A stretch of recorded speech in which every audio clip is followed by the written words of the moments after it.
Yes, people. Yes, people. We are back in the building once again for another live NBA watch along, chillathon, marathon. It's only one game tonight. It is game two of the Boston Celtics against the Philadelphia 76ers. CM is back in the building, back here to give some more commentary, for some more laughter and some more action to cover as well. What are you saying, bro? Man, it's good to be back. So much has happened since the last time I've been here. Literally, I mean, we're talking about the Denver Nuggets taking a 2-0 lead against the Suns. Philly, James Harden dropping 45 in Yep. game one. The Lakers and Golden State series started in the controversy that came from the end of the game, shenanigans and all of that stuff Yeah. there. A lot of stuff has happened. New York, Mm. being able to get back in the series. So a lot of great basketball has been played. It's good to be back. Big up Ronan, everyone in the chat once again. Big up Chino too. Yeah, come on, come on. I mean, yeah, there's been a lot that's happened over these last few days. Obviously, we got the MVP Mm, announcement with Joel Embiid yes. securing his MVP for this year. And he's back tonight in the game Mm-hmm. against Boston. So it's going to be interesting to see how he contributes to the way they play. And there's been talks of how Harden's game slightly changes when Embiid is in the side, where he's more focused on facilitating for Embiid. Embiid's more focused on scoring and drawing fouls, going to the line and whatnot. Um, then there was obviously, we've seen the news about Dylan Brooks not being Yeah. going back. I want to hear your thoughts on that, bro, because me and Chino spoke about it yesterday. Oh, What's your thoughts on the Mike. Dylan Brooks situation? I thought the announcement itself was wild. Yeah, The way it was worded, like basically, not in any circumstances are you to return to this team next season. And I was like, you know what? On one side of things, we could joke about it. We could be like, yo, this guy had it coming. All mm, of these antics this season, the yapping in the playoffs, the yapping in the regular season, the little unsportsmanlike activities as well. yeah, And then you can also question what he provides to this Memphis team mm, on a daily, weekly basis in the playoffs in the regular season, and whether they can get better, which I mm, think they can. I do think it was harsh in the way that they announced it yeah, because you're an organization. You kind of need to carry yourself with a bit of class in it. So yeah, the way they announced it was kind of peak, but we've seen worse in the NBA, to be honest. yeah, I think for him, this might be a kind of a wake up call that he needs. And I feel mm, like a lot of those guys on the roster need a wake up call, to be honest. Not all of them, but a lot of those guys. And for him in particular, because now he kind of needs to carve out what he's going to be a specialist in this league. We've seen, you can kind of build a comparison between the both.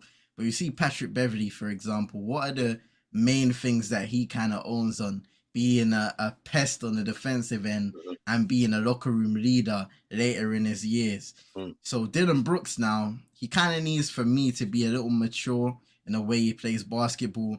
If you want to be a defender and a specialist defender in this league, double down on that. And also offensively, because I was hearing some stories talking about he wanted a bigger role yeah, on the offensive end. Some of the games I've watched on Memphis, this guy gets his shots in. yeah, Like, so there's some games where he will attempt more shots than John Morant. yeah, So I don't know what he's talking about in regards if that is true. But yeah, I think it's a wake up call for him. A mm, lot of the funny memes on social media, I'm not gonna lie, but yeah, in the heart of hearts, I think Memphis can find a better guy in yeah, regards to that, and and that is that. yeah, Maybe they could have handled it better, but that is the ruthlessness of the league. In the end of the day, we've seen players that are near enough at the top of their game or feel like they've given so much to an organization, and in the end they've come back around and said, we don't want you anymore, we've traded you away out of the yeah. blue. Yeah, I mean, we were just talking about yesterday, and it's just to kind of sum up my thoughts on it. It's just that the one that story that came out where he said that he wanted a big offensive role. And I'm like, I've watched games similar to you, and I'm Yeah. saying you're taking a lot of shots, and none of them are going. If you're like, you got to kind of choose where your attributes kind of lie and where the Mm-hmm. strengths are. If you're gonna be if because the thing about it is that like he says he wants to be more than a 3-and-D guy, but it's like you don't even hit threes. Like so Yeah. what do you know what I mean? Like so you have to choose one or the other. Like are you gonna be a two-way guy? Or are you gonna be someone that's just on the defensive end and just gonna lock that down and put clamps on people and be known for that, or what? Like so it's gonna be interesting to see what his next career step is in the league. Yeah. He's by no means finished. Obviously, we've seen a lot of the memes. Yeah. But he'll definitely have some value to some teams in the league. But where he goes is going to be interesting for next. But then let's talk about last night with the Lakers getting the victory on the road against the Warriors. I don't know if you caught any highlights or anything like that, but what did you think of the way they approached the game? Obviously, AD with a standout performance for the team. So what was your thoughts on the game in totality? I think the Lakers, they did a good job of attacking the paint, which is where they're going to have to showcase their strengths. It helps when Anthony Davis is in prime AD mode, 30 and 20, great performance on that side of things. And then you had a few other guys like D'Lo, Dennis Schroeder off the bench who were able to contribute. LeBron didn't have his best game, very perimeter based. So it's something that I've observed during these playoffs. He's taken a lot of shots from beyond the arc, some jump shots from the mid-range as well, not really attacking the paint that much, which is probably something we'd like to see a bit more. But the Lakers were able to get it done, even with the onslaught of Golden State threes that were coming in that fourth quarter as well, when they were able to bridge the gap and get it level again. The Lakers somehow were able to close that game, and they did well because hostile territory, they're able to steal game one. And we'll see what happens in game two. But it's going to be an entertaining series. Regarding the Jordan Poole shot, I'm not mad at it because we've criticized him a lot for how he's played during this playoffs. But in this game, he was good. He contributed well. Now, could he have potentially tried to get closer to the 3-point line? Maybe. But the way I saw it is he's in rhythm. He catches the ball. That could have went in. No, and I he don't ended want to up hear missing none of it for the that. The game. way I saw it is he listened to you on stream talking about half court shooting 7 for 10 from half court. Fam, That's what he but heard. he never did my training regime. But my thing is this, yeah. Steph is getting double teamed. Clay's way out of. You can't pass in the ball. It's just you, and you can't give it to Draymond because what's Draymond gonna do? So you got to take the shot. That's what my take. But you got to take it. Like they're trying to. It's because the clip came out, where like Taylor Rooks was like, "Wow, what are you doing?" But it's like, bro, Steph had the ball and then he had to pass because he's been double teamed. Clay's not in a position to take the shot. It's only you because Draymond's not taking that shot. So take the shot. He missed. I feel like people were saying, "Oh, well, there was time on the shot clock to create something." That's subjective though, isn't it?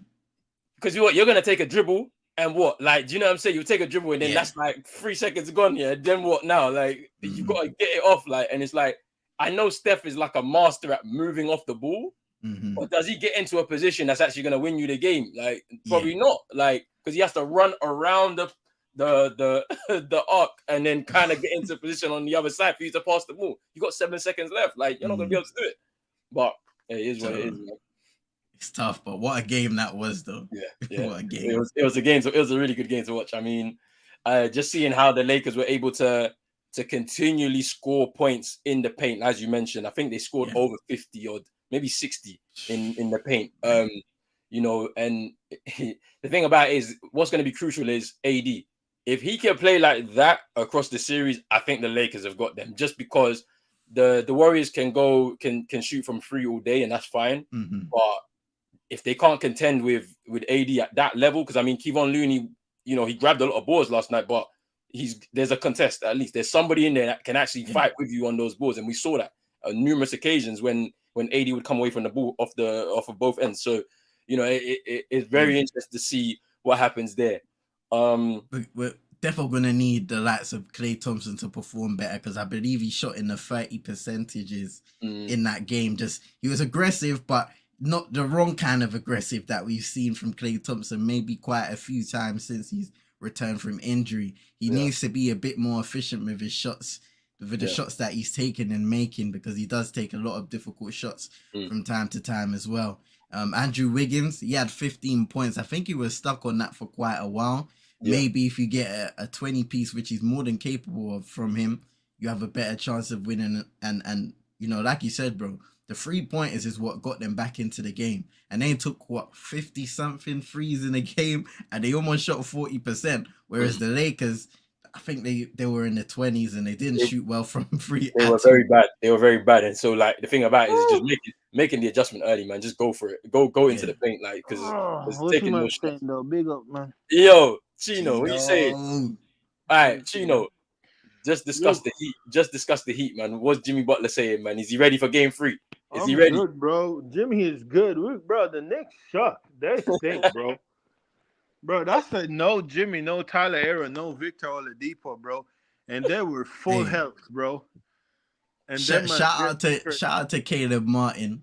Yeah, shout out to Caleb Shout Martin. out to Caleb Martin. Gabe Vincent as well. Gabe Vincent was good last night. And shout out to Kwame Bam. Oh my days, you know. Man like Kwame Bam. I allow Bam, 10 shots, bro.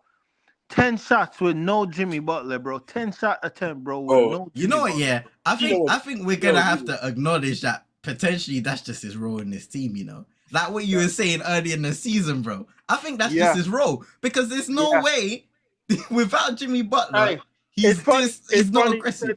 It's funny you said that because I literally woke up this morning, woke up, blah blah, grabbed my phone, and I was laying down on my bed, and I was like, you know, like looking over all the ESPN over the night that comes in, and I'm like, yeah, that's probably Bam Rowe, you know, because I saw the Bleacher Report was like, Adebayo 10 shot attempt with no Jimmy Butler, and I was thinking like that's probably gonna be his role, you know, like for the rest of the time with the Heat, just worry about defense and similar to like the Draymond Green role on the Warriors. You know, just gotta accept like, the game.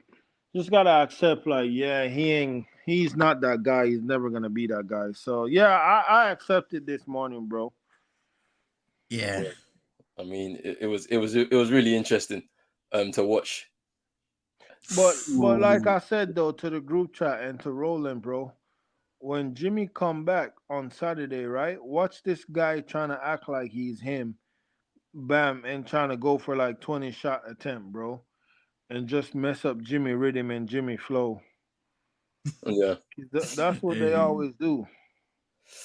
Yo, but big up to everybody inside. Make sure you're hitting the like button on both videos because we're co-streaming on Pros Only Sports and on CM22.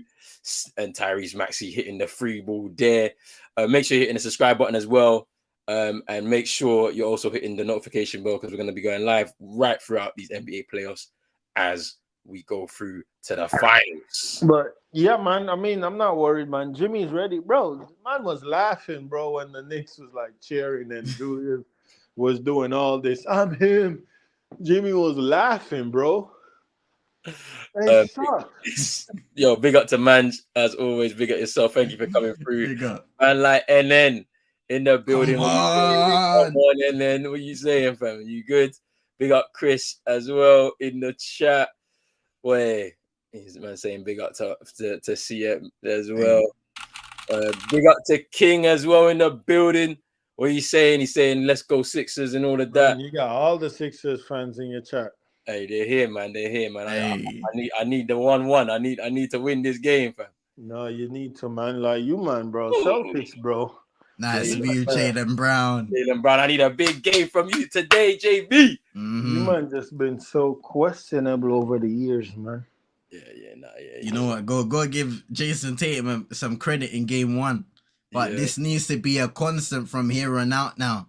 Yeah, I'm not trying to see no 5 from 11s and all of this type of stuff. I ain't trying to see that from 3. Nah, you gotta go for it. Is Derek White for 3? Miss. We need the rebounds, man. The boards, you gotta be aggressive on them boards, fam. Yeah. Did you see the clip of PJ Tucker and who was he? Paul Reed when they was like on the bench and like he was telling him, "Hey, go grab them 2 boards here because we need them." Like it was hilarious, bro. I can't lie, but it's like that's the kind of thing you need. Yeah, I saw it now. I remember because PJ Tucker was he was vexed. I was like, "Yo, this is the type of stuff you need to see, though." from your teammates.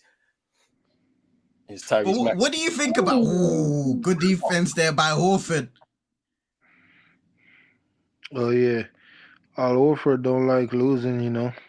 Yeah, no, trust. Hey, I seen it in the game. So against the Bucks. When Giannis dunked on him. Yeah. When Giannis dunked on him, he was like, "Yeah, okay, cool."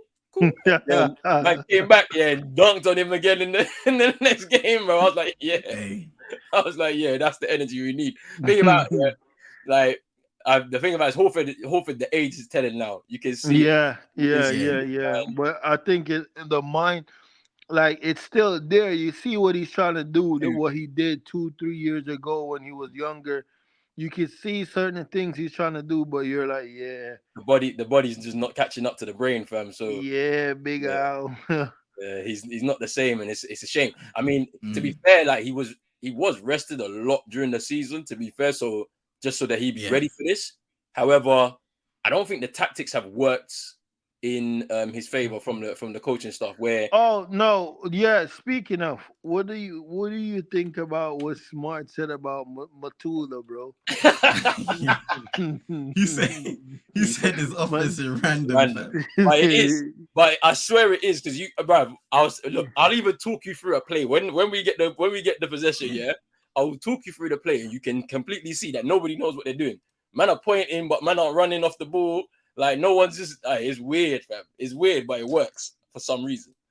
It's weird, but it works because come on, you can't win 55 games and it be totally random.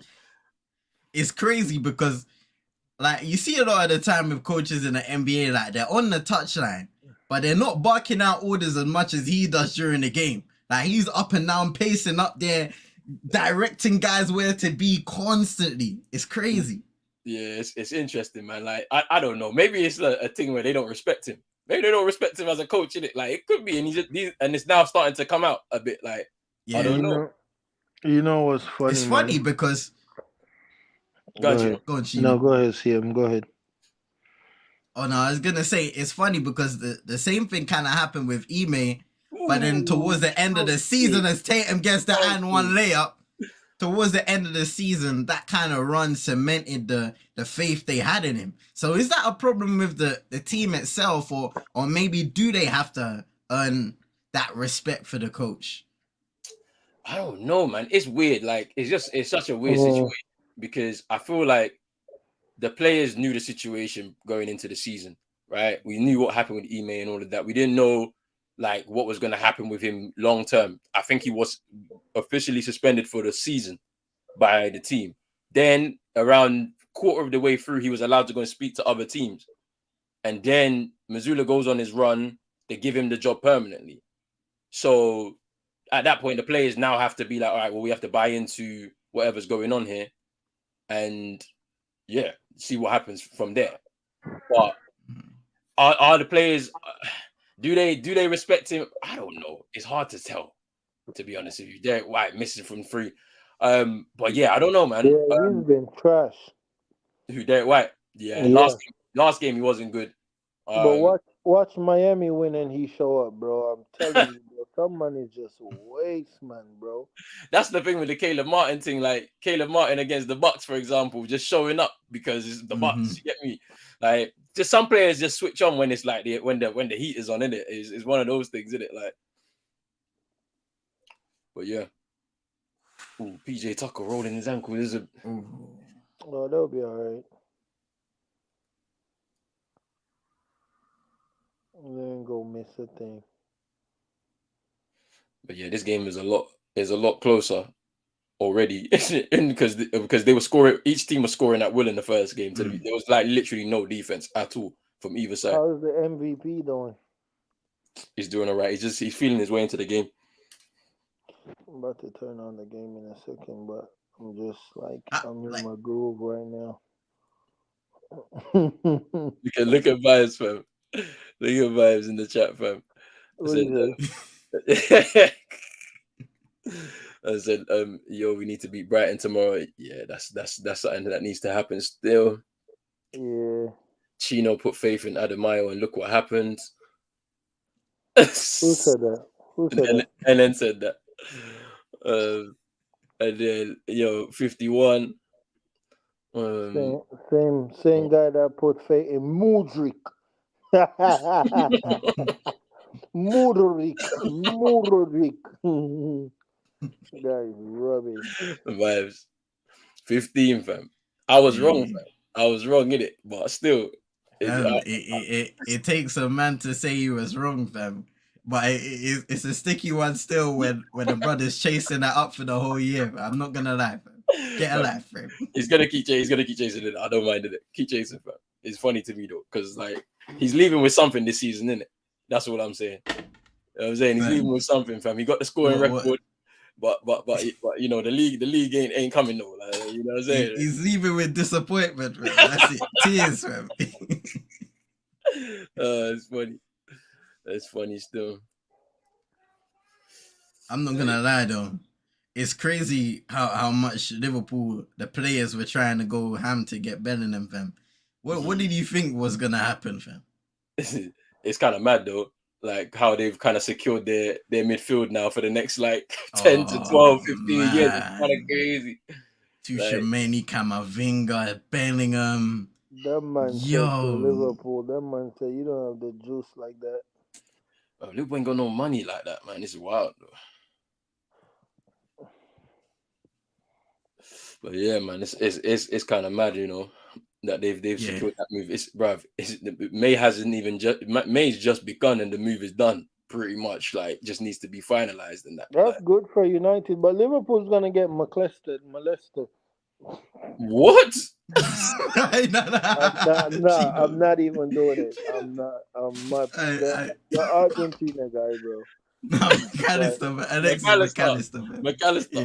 Yeah, that's what I said, bro. Big man thing. That's what I said. So then what? Is United going for Declan Rice now? Like, is this what we're doing? We're getting the kid we were supposed to get 10 years ago. Not 10 years ago, but like about 5 years ago. What's his name? Nah, bro, it's the Declan Rice thing, fam. Bro, we're not going for no Declan Rice. It's gonna be the Declan Rice, fam. Man is legit chatting to him. So, yeah, I don't respond, fam. I don't need to, fam. You just be embarrassing yourself. Yeah. I ain't got nothing to do with me. Big up Drizzy in the building. Lakers in 5. Lakers in 5. Henderson, yo, that choice of words is a bit wild. Still, I can't lie, vibes. Yo, that's yo. But yeah, imagine that. yo, that's wild. I don't know. Man, you're either EOP, fam, or you're some good maestro. You got terror cards in the back pocket, fam, because every single game. Negative, bruv. It's just we're losing every game, bruv. Nah, man, have some faith, bruv. Have some faith, man. Yeah, but big up Furs in the building, man. Bruv, that guy. I don't know, bruv. I don't know what he is, bruv. If he's from there or from the other place, fam. I don't know where he's from, fam. It is what it is, isn't it? And so I'm so happy we ain't getting Bellingham. Hey, you see his franchise player, his NBA franchise player. I tag you, man. In. Oh yeah. Yo, bro. Hey, bro. They're saying that. Actual speed. Hey, check the chat. Check the back room, bro.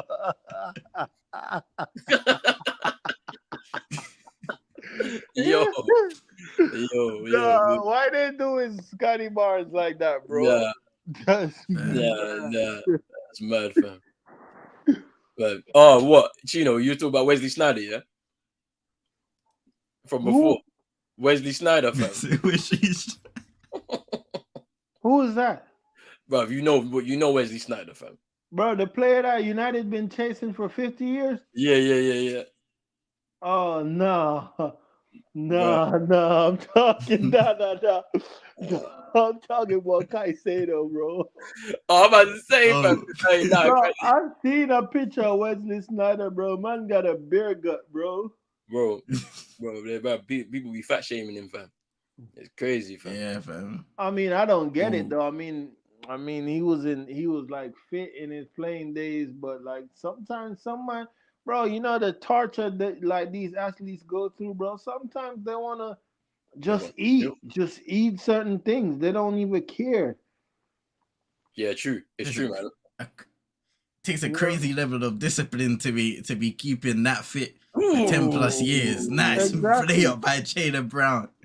The thing is, right? He got money. He could just get on a program again and just like wait in his house and start lifting, and you know what I'm saying, he's back to normal. Yeah, but do you know the boxer Ricky Hatton, for example? That guy, yeah. Whenever he'd box, he's always in shape. Whenever he wouldn't box, just lets himself go. Man will drink, he'll eat whatever he wants. Like just like the UFC fighter you man have, Paddy the Body. That Paddy the Baddy guy, yeah. It's the truth, bro. Like certain man, that's what they do, innit? Like, I mean, we complain a lot about Luke Shaw and professionalism over the years and that. Like, man, when he's not on it, yeah, he's be doing whatever he wants, drinking whatever he wants, eating whatever he wants, and then it's kind of like, you know what I'm saying? But hey, I mean, I don't blame him, innit? I don't blame Wesley Snyder for enjoying life. Sometimes man just want to enjoy a nice cheeseburger, bro. You've been playing football for like 15, 20 years, yeah, and you have to be strict with your diet. You will be strict with your training regimen. It's hard, man. Like some people can't do it, bro. So you know what I'm saying? It's one of those. Hey, man's moving like an EOP, even though I said 3-1 Brighton. Yo, let's see, man. I don't know, innit? We need to win though. It's crucial that we win. Did Liverpool win today? They won today, right? Yeah, 1-0. Yeah, of a dodgy penalty, bro. Yeah, we need to. You know what I'm saying? They're only 4 points behind us, I think, after that win. So just need to be careful. Because I think we need 3 wins and I think we secure it still. Yeah, this game is a lot tighter, bro. I can't lie to you. Because by this point in the first game, yeah, like it was like probably 20 a piece, bro, for each team, bro. No defense. Bro, do you just see that drone that flew on the court like a couple minutes before? Bro, I'm like, I'm not understanding this at all. What is all of this, bro?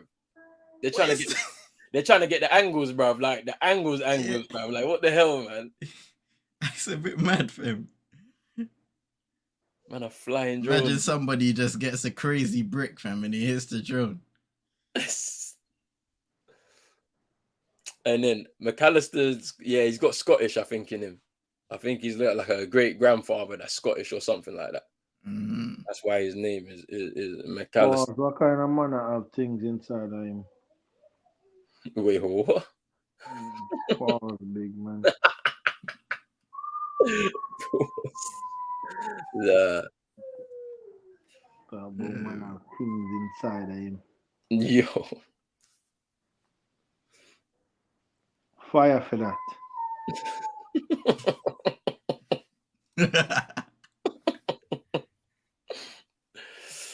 James Harden. No, but yo, I'm telling you, man, right now, bro, Kevin Durant's getting sweet, bro. You think so? I'm telling you, bro, they're getting sweet, bro. Boy, if that were to be the case, it would be crazy. But they haven't looked good in these last 2 games. And no CP3. No CP3 either. Injured. I'm not even tripping, bro, about yesterday. Like people tripping, like Knicks fans, like we're back. I bet you that's how Bucks fans felt, and they had a better game 2 than you man did. Like the game was mad close. The Bucks like literally ripped us to pieces in game 2. Mm-hmm. You know what I'm saying? Took that shit back home. What happened? Raped them. Raped the deer. Nah, you're on a timeout, fam. I'm gonna have to time you out. You're on a timeout, bro. This is the second one, bro. Second offense, bro. Gino has to sit there for the next 2-3 minutes, bro. Bro, you're on a timeout, bro. What the hell, fam? Hey, bro. Hey, we at Pros Only Sports and CM22 do not condone this language. Trust me. We apologize to any viewers who are disturbed and offended. Chino. Just basketball talk, man. Nah. Nah. Relax. Bro, but they can say fear the deer. Yeah, fear the deer, innit? What's wrong with that? So why can't we? Whoa. Relax. No, I don't like this double standard, man. I think it's because I'm black.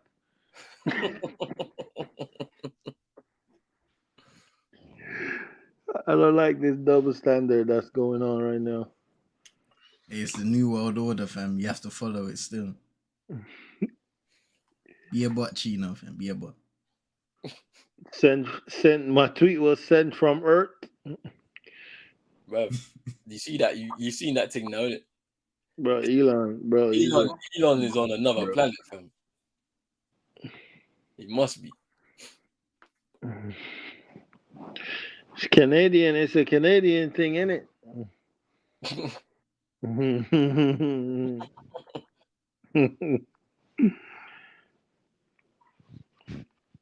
James Harden at the line. Both teams in the penalty though.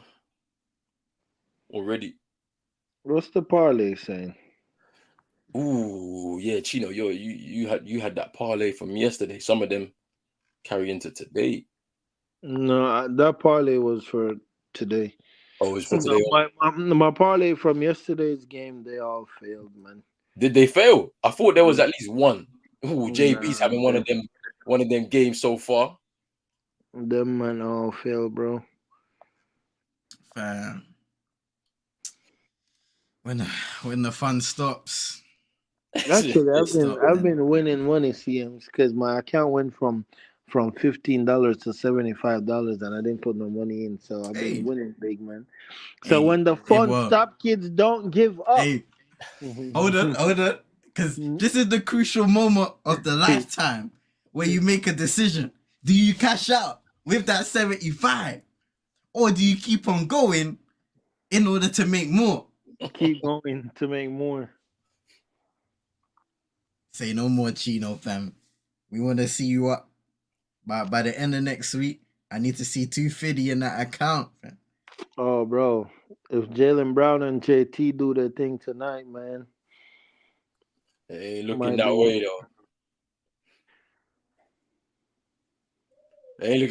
though. It's not? Nah, I don't think it will, man. I mean, JB, yes. JT, maybe not. Not tonight. It don't look like it. You never know. He could have a late game explosion. He might. Is Embiid playing? He's out of the game. Yeah. Right now. He's yeah.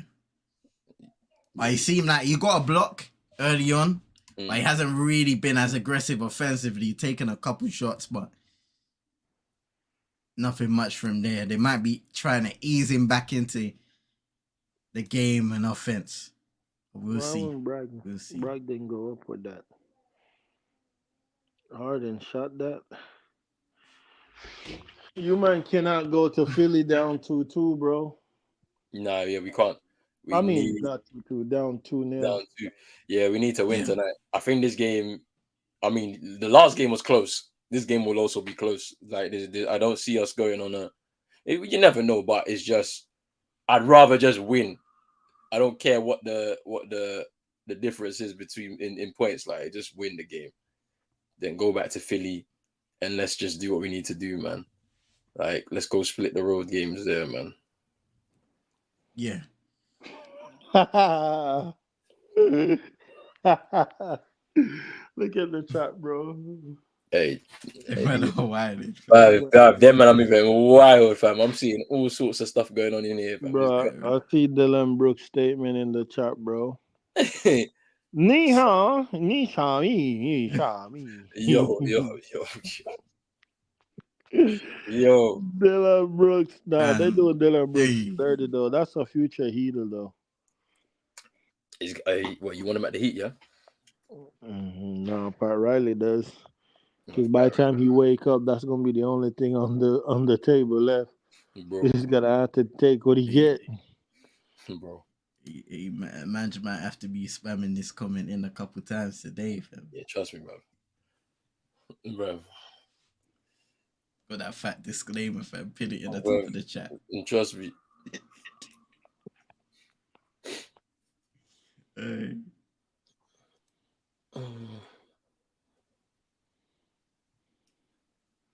Oh yeah, see, what's your thoughts on Embiid and the MVP, because we didn't get your thoughts on it, bro.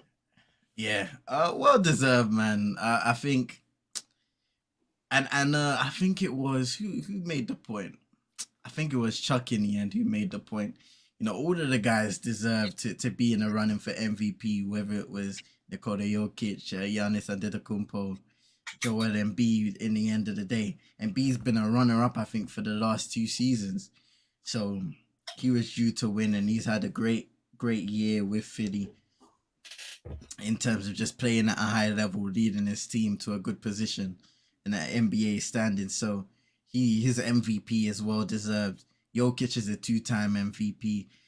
Now Embiid's a 1-time MVP, and this is something that's off his bucket list, something that he's been wanting to achieve since he's come into the league in the end of the day. So well deserved, and hopefully now Philadelphia will have him for the remainder of the playoffs, however long they'll be able to stay, because he's a crucial part of that team. And even though James Harden went crazy in game 1, they're going to need the both of them just to shore up, especially on the defensive ends for rim protection, and he will give them some extra offense if he's fully fit, and that's a big if. So yeah, congratulations to MVP. Bro, I need a shock type center, bro. I need a shock types. No, so in the Miami group chat this morning, when I was letting my disappointment with Bam off, and I was just writing, and I was like telling them what type of center it is.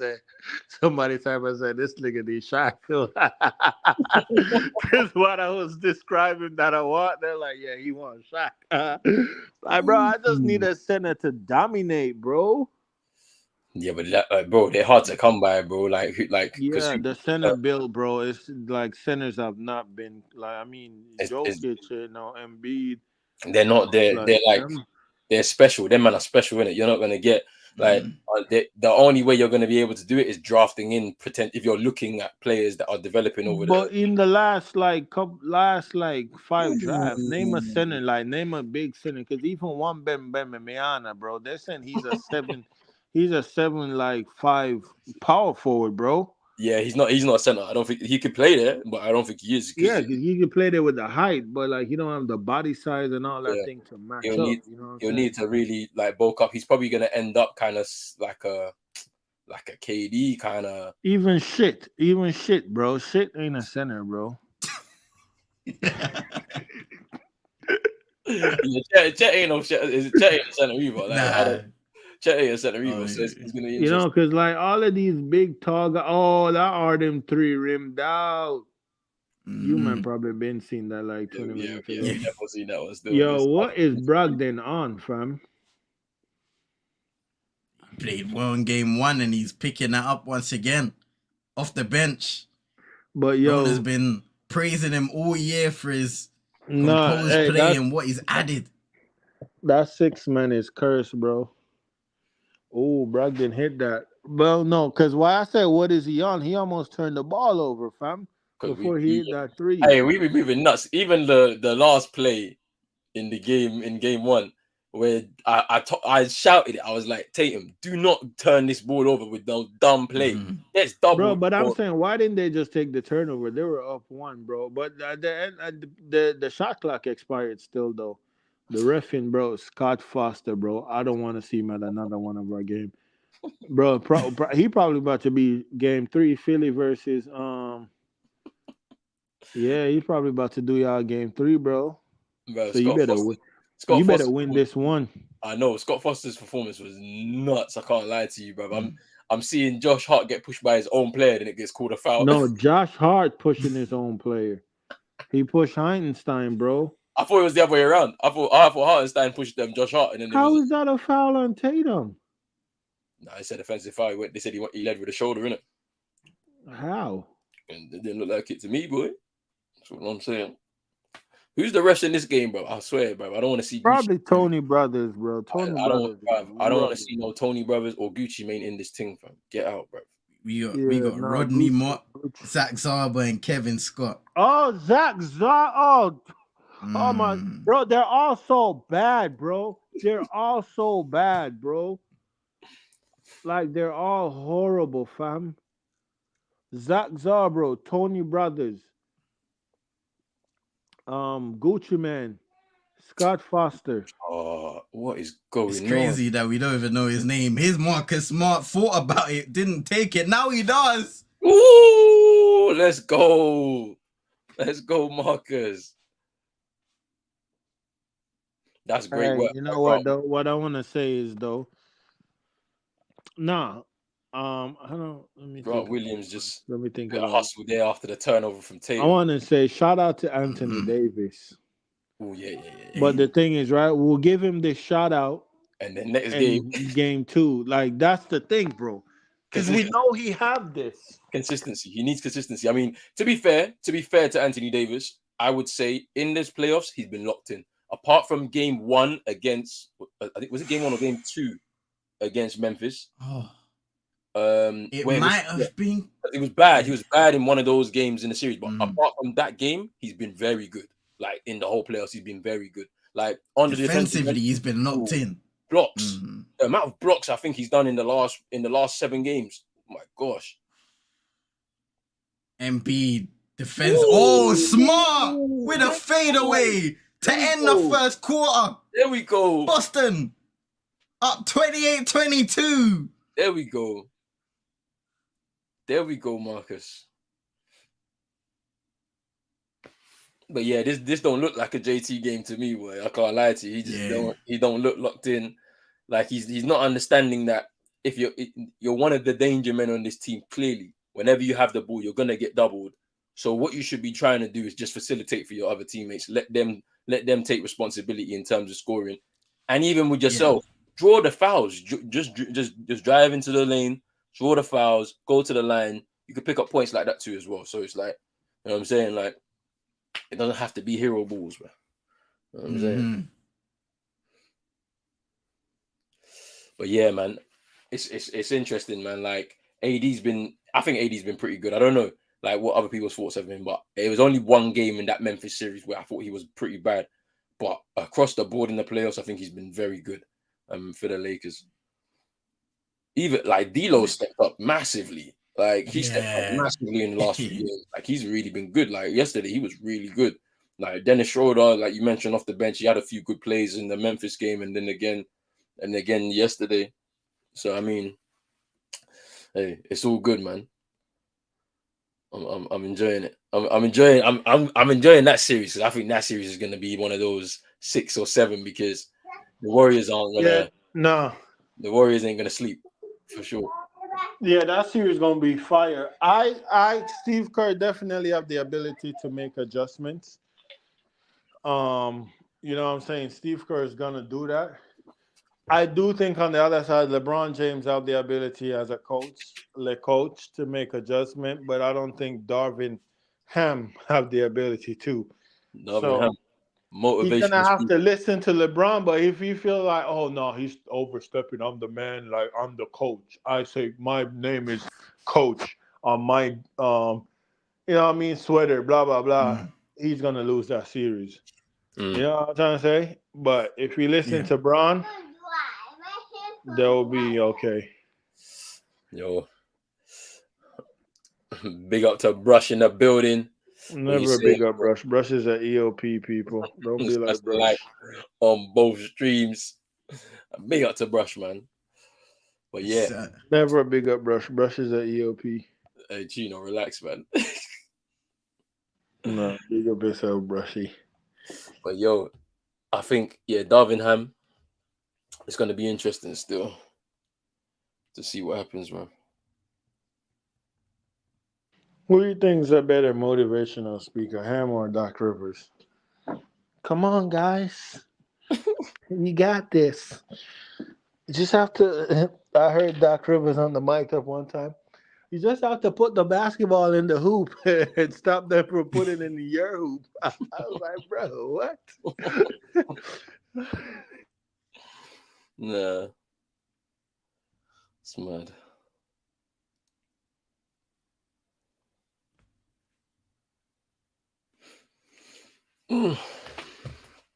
Boston lead 28-22.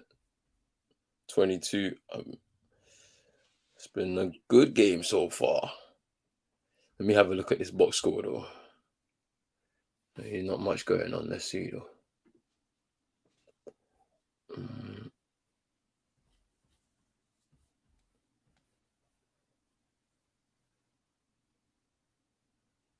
James Harden's already got 9. Joel Embiid with 6. 2 points for Tobias Harris. 3 for Tyrese Maxey and 2 for DeAnthony Melton. Jaylen Brown's already got 13. What was you going to say, Siam?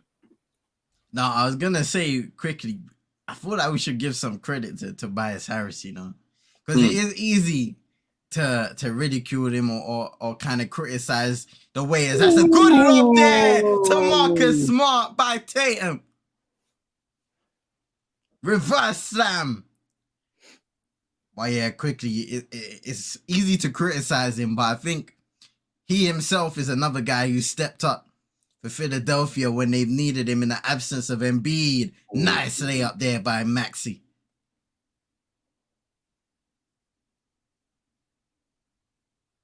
Brogdon for 3. Ooh, knocks it down. They just left him open. Yeah. As I said, not both teams on the defensive end a bit shaky. I can't lie to you in game 1, and it's kind of showing here a little bit in game 2. I think Boston are a little bit more. I think with Rob Williams, kind of his presence was missing a lot. To be honest with you, in game 1. Tatum. Oh, what a block by Embiid on Tatum. Here's Maxey in transition, stepping through and laying it up and in.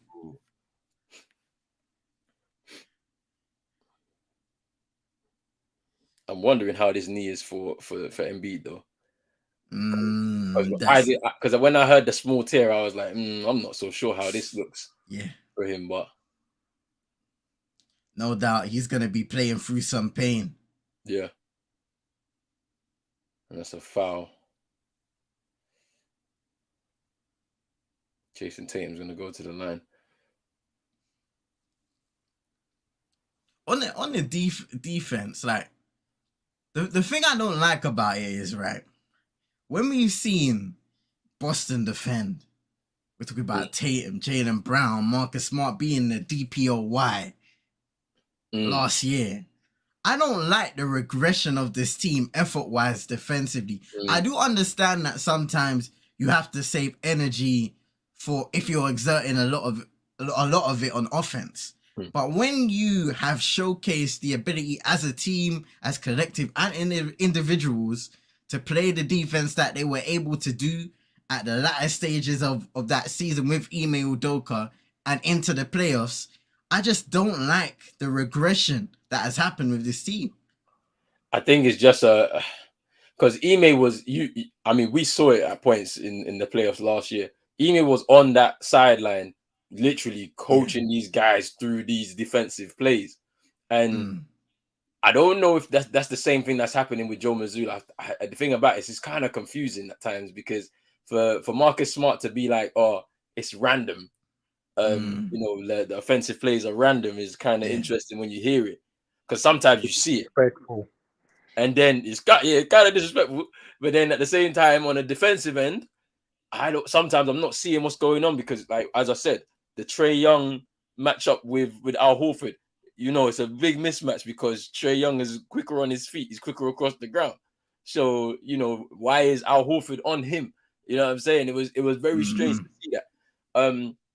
I don't like the regression, but remember, bro, we were watching. We either were doing a show or we were watching the game between the Celtics and the Cavs, and it went overtime. And I was telling you that this year I do not expect to see the same defensive type of basketball that I saw last year under this new coach. I think we have good offensive weapons, and we'll probably outscore most teams. But if it comes to a situation where we need to lock down a team, try and keep them under 100 points or something like that, it's very rarely going to happen with this team. Like, and it will become a lot more worrying in the games later on into this playoffs if we even get through this series. Do you know what I'm saying? Mm-hmm. So we have to wait and see. Embiid has had tears in his knees for years, and he's opted out of surgery because he doesn't want to go under the knife anymore. You can see the blood coming through his knee pads in some games. But like King, I like. Whilst we can commend that, yeah, at the same time, like, what about your later life, bro? Like, what, you're not gonna have knees, fam? Like, when you finish your career, fam, so you have to go on this. You have to have the surgery. Like, you know what I'm saying? You might as well do it now whilst you're kind of under 30 years old, because once you hit 30 and onwards, it's gonna be longer for you to recover from a surgery. Do you know what I'm saying? It's mad interesting still. Big up Yank in the building, said that was the big issue with the Kings. We can outshoot anyone, but defensively we are weak. As soon as our shooting went down, then we were easy pickings, and we saw that in the series against the Warriors. Like, you know, in that game, the shooting output was lower than it probably was across all the series. To be honest with you, ooh, that was a layup there for Malcolm Brogdon. He just misses. That is not a foul on Grant Williams on James Harden. That's a clean rip. Oh, Harden. I ain't gonna lie, it's been looking different in this series so far. Yeah, for sure. He's locked in for sure. But yeah, man, that's the thing. It's like with us is the same. If we go cold from shooting, then what happens on the other end? That's the thing. We have to be able to get stops, man, on the other end to be able to make sure we keep the score down. But yeah, Tobias Harris, easy layup there. I think that's part of the adaptations in the game now. I think you have the players smart enough mid-game or even in the first or any quarter, to be fair, to say, all right, our shots are not falling. Instead, let's go and be the defensive team we know we can be, and then aggressive when driving to the rim and drawing fouls as Grant Williams with the triple. Let's go. In the corner. It's been weird with Grant Williams as well, yeah, in terms of game time.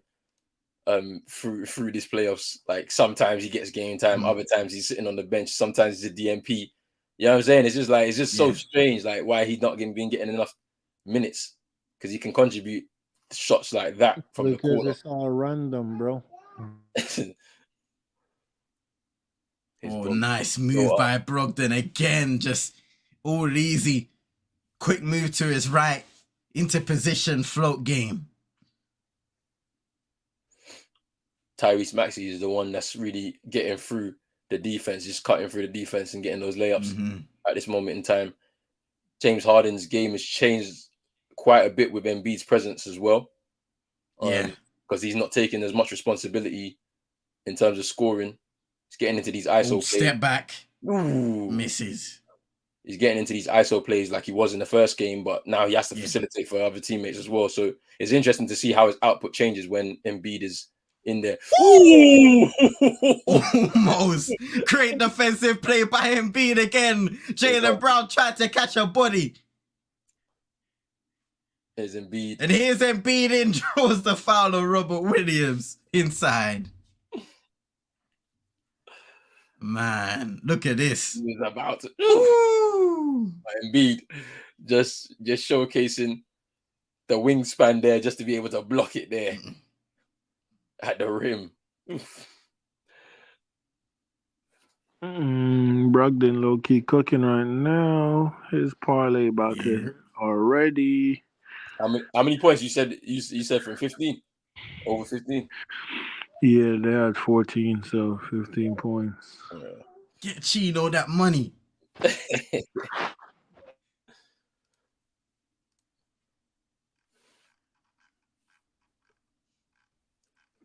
Yo, Yanka, you know what? I ain't checked it out yet, bro. I'm gonna try to check it at halftime for sure. But he was locked into those games yesterday, fam. I can't lie to you. He was too locked into those games yesterday. Cause even like that game was close. So in the end with Miami and the Knicks, it was close. Like New York weren't playing with pace, so they didn't pass out too early, which was hilarious. But then Mitchell Robinson had 5 fouls, and I think Hartenstein the same. Tobias Harris finishing there. Embiid is walking away gingerly. His knee again, like, bruv. But Embiid's impact defensively so far in this game has been phenomenal. Blocking shots. And you can see almost guys are deterring from trying to get to the rim. That is what your MVP provides, man.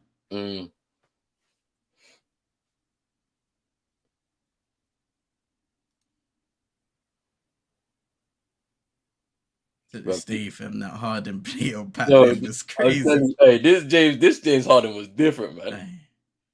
Man. Center and backup center in foul trouble, but Kwame and Bami attacked them at all. That was wild because they was in foul trouble early. Both of them were in foul trouble early to the point where, bro, you like if they was to keep going, it would have been a problem. It would have been a serious problem for both of them. But yeah, like Chino said, Bam wasn't attacking them. I don't think most of the players were attacking them, to be honest. They were very content shooting from free, which is fine because New York can't shoot like that. Even though Jalen Brunson did hit a few triples himself. Josh Hart even did as well, to be fair. He hit like 2, I think, as well. Hey, this James Harden was different, though. I can't lie. Wesley Johnson crossover, fam. Man was smiling watching him set up for the shot, bro. Nah.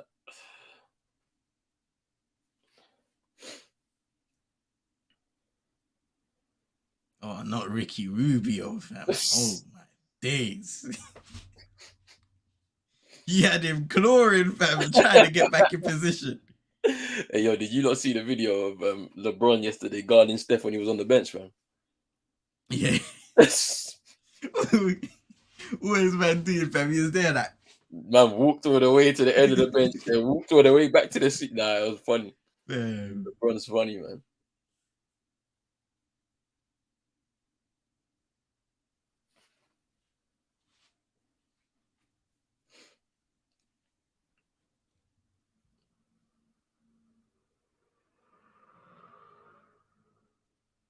Hey.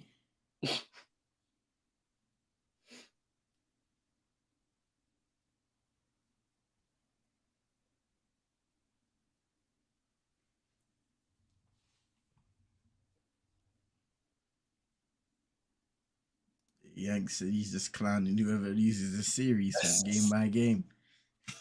Boy, I mean, it's interesting to see what's gonna happen with that series because anything could happen. Honestly, like the Warriors have not been convincing through this playoff so far, but then they've just got the experience to be able to claw themselves out of a bad situation. But then with this Lakers team, they've grown a lot over the last few months. Since that squad was restructured and everything like that. Now you can see they're a team again. They're like a team again. There's a certain, like, I don't even know how to call it, like togetherness with their unit. Yeah.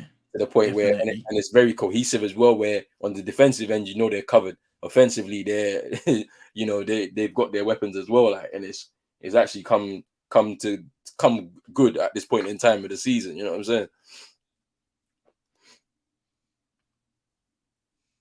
And they needed that because even Jaylen Brown triple. This is his day. It's his day today because he had a good start and then he kind of tailed off. I think 18 points at the end of that game one.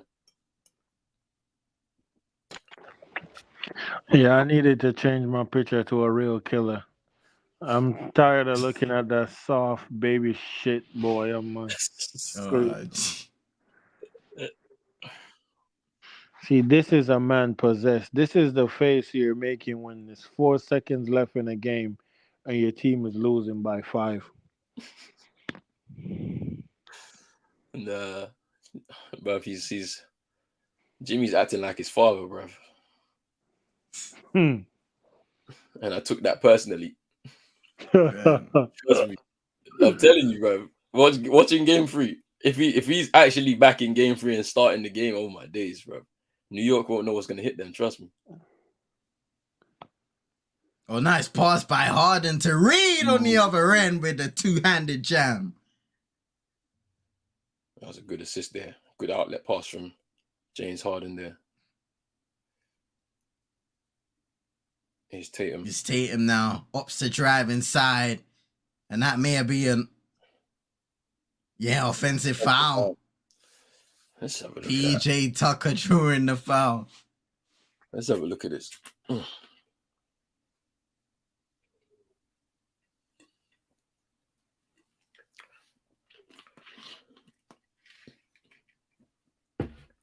Yeah, Yank, I seen this. But we were saying, this is what I asked. I asked the question, right, JT's got 3 personals. He's taking a seat now. Draymond tried, because didn't Draymond always say that if it was LeBron gonna break the scoring record and the Warriors were playing at the same time, he's gonna go see LeBron. Like, he actually was gonna do it. Ooh, blocked by Horford.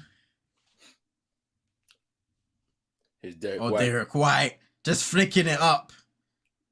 And he's fouled. So he actually was Draymond. That's actually surprising. Draymond was about to go to the game. Yeah, man. He was like, yo. Well, I don't know about you, but I'm trying to see history, fam. 2 of Tatum fouls offensive foul. Yeah. And then Steve Kerr had to stop him as well. Steve Kerr told him, "Nah, it's disrespectful to your teammates if you go to the game, fam." But then, like, this is what I'm saying. Behind the scenes with the Warriors, there's been stuff going on all season. Like, obviously, even from the start of the season with the whole Draymond Green and Jordan Poole situation and all of that. Yeah, I mean, yes, it's been an interesting year for the defending champs. No doubt about it.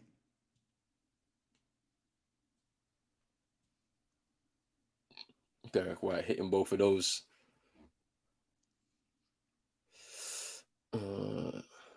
Yank saying, "I got an over-under bet for you.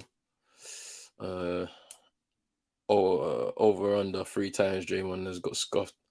And he's hanging with LeBron. Yo, that's wild. Yeah. Yo, that is wild. Yo. Let's have a look at this here.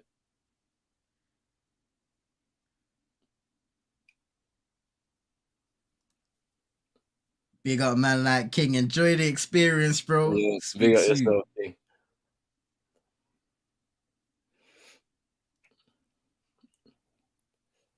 Man, bro, this drone is pissing me off, bro. He needs to go somewhere. He needs to go somewhere, fam. At first, I thought it was some CGI thing. Oh, Horford can't score. But he gets it back. Great tip. Oh!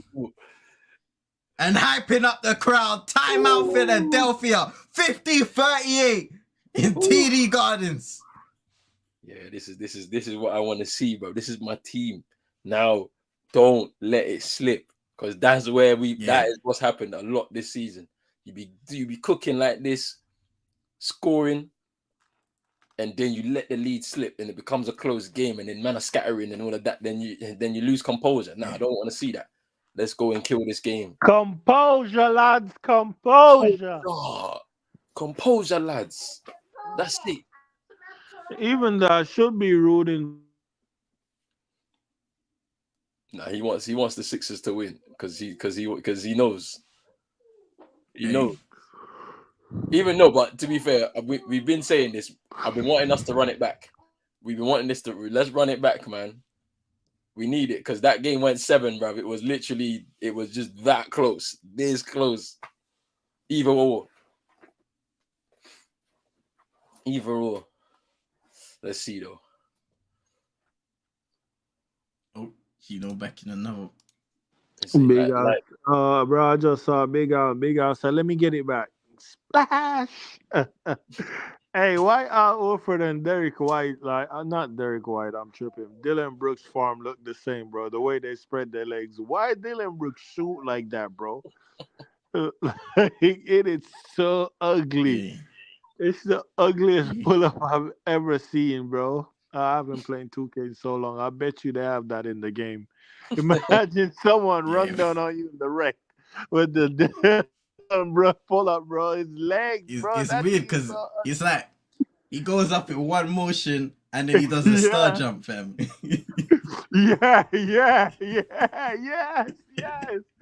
Yes, bro. I mean, like, yo, What's that that? thing is so ugly. Oh man. Nah. I should be rooting for Philly though, Roland. Why? You want the Cause easy you want the, that's you know it. You know you it. want the easy thing. I don't want the easy thing, bro. Let's You, go. Let's go. We you gotta run it know back. that's an Hey, easy roll. Yo, hey, that's an hey. Maybe easy roll. should we be putting some more respect on Philly though? Potentially. No. We'll I be. No. mean, Okay. Okay. even King said Celtics in 6. Even he said it, bro. Like, you know what I'm saying? Like, he says that. But even like Chino said, we'll win the next 4. That's what Chino thinks. We'll win the next 4. Mhm. Because I mean, it's gonna take Embiid one game to get himself up to speed. Yeah. So Come if on. we do what we need to do in the second half, we win this. We win What this I game. would say though, Embiid is gonna get a lot of whistle Oh yeah, yeah, back yeah. home. Yes.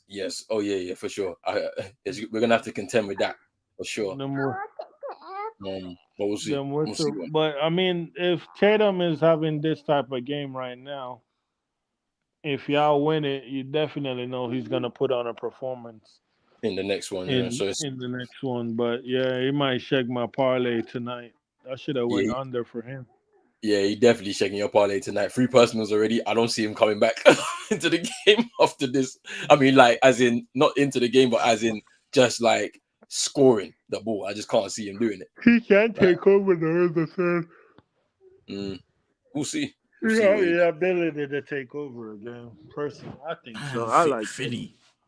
Philly got 1 I from just 11 from. hate Boston, man. Like, I like Tatum. Some of the hate he get, Ooh. I think, is because of Boston, man. Because Boston is just a shitty place, shitty franchise, shitty fans. Like, it's horrible.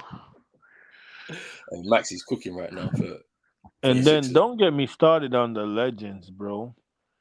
Like the legends Wait. are just Ooh, just rolls off the rim there for Brogdon. It's James Harden now. Philly have been giving Brogdon those triples though. I don't know if it was the same in game 1. If that's the case, Yeah, I don't like this matchup between Horford and Harden, bro. hey, the I don't Brogdon like. hit it. yeah. Brogdon ain't hitting the Oh, triple. Maxi, what a move! Look, Brown in the air. he just faked him out. The pass on the wing, and he just went straight for the rim, fam. Ooh, Oh, nice move by Al. Back out. Brogdon driving inside. Marcus Smart. Now here's Marcus Smart. Euro tough layup is missed. Good defense there by Philly. Nice.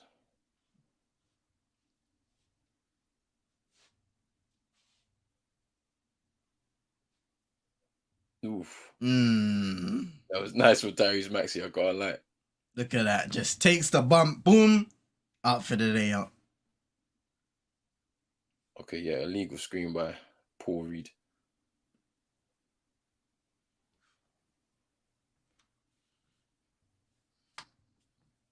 Here's Derek White. Oh, that's lovely. For 3, miss.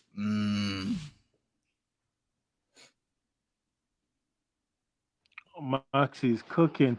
Hey, I'm seeing something about Embiid and Trey Young and liking Instagram and following and blah blah blah. Trey Young deleting all his stuff off Instagram for the Hawk Ooh. stuff. So I don't know who they're gonna trade, Maxie, or they're gonna pair Trey Young Oh, and hell because no. Harden is If going. I'm Philly, bro, Maxi's more valuable than Trey Young right now. Surely. Like, he would never do that. But then again, it's Philly, bro. If they would do that with Grant Williams, just a bit too aggressive on the hands there for Tyrese Maxey.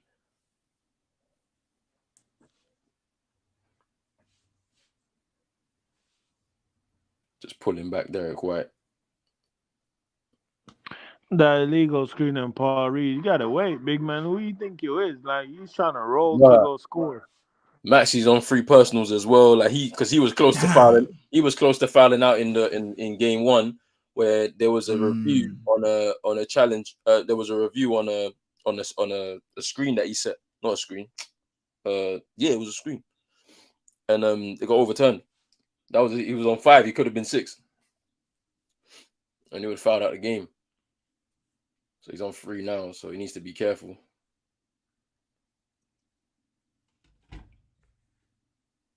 Here's JB trying to score through the contact. Here's Marcus Smart for 3, miss.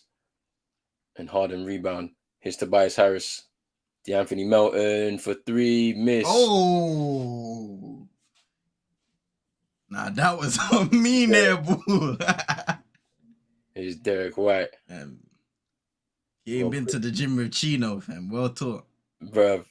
Here's James Harden. Embiid throws it up. Yeah. Proud. Wait, you say he been to your training camp? Oh, he ain't been to my training camp with those kind of air balls, so I'm telling you. Man is getting nothing but nets shooting from full court. We don't play around these sides, man. You say that's rolling training camp? Brother, I ain't got nothing to do with this. You trying to bring me into this, fam. Don't worry about me. I'm not doing no half-court shots, bro. Because bro, how Philly need to fix this, bro? But they have the mechanic on the bench. They need the mechanic on the court to fix this.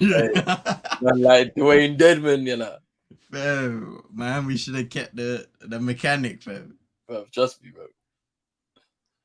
Because now I miss all the slander that bro. Chino. We kept the mechanic, bro. We would have got swept by the Bucks, bro. Yeah, but still, Cody Zeller looked like a scientist with them clear goggles, fam. You know them clear goggles, fam.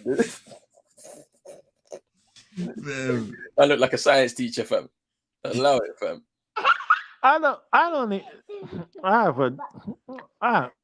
I have something to say about Embiid, but when does it get annoying though? Like, when do you say it come to a point when you say, like, brother, like, can you just play basketball and show me you can score? Like, running into people to get fouled to go to the line, shooting 15 free throws a game, not like you're shocked where they're just pulling you down. It's like you literally just running into people to get free throw, bro. Like, when does it start getting annoying to the fans, bro? D White go on for 3, knocks it down, and it's a 10-point game. 58 seconds to go in the half. So nobody's gonna answer my question. What, Embiid? You say when does it? At one point, does it get annoying? Yeah. You're not winning, innit? You know what I'm saying?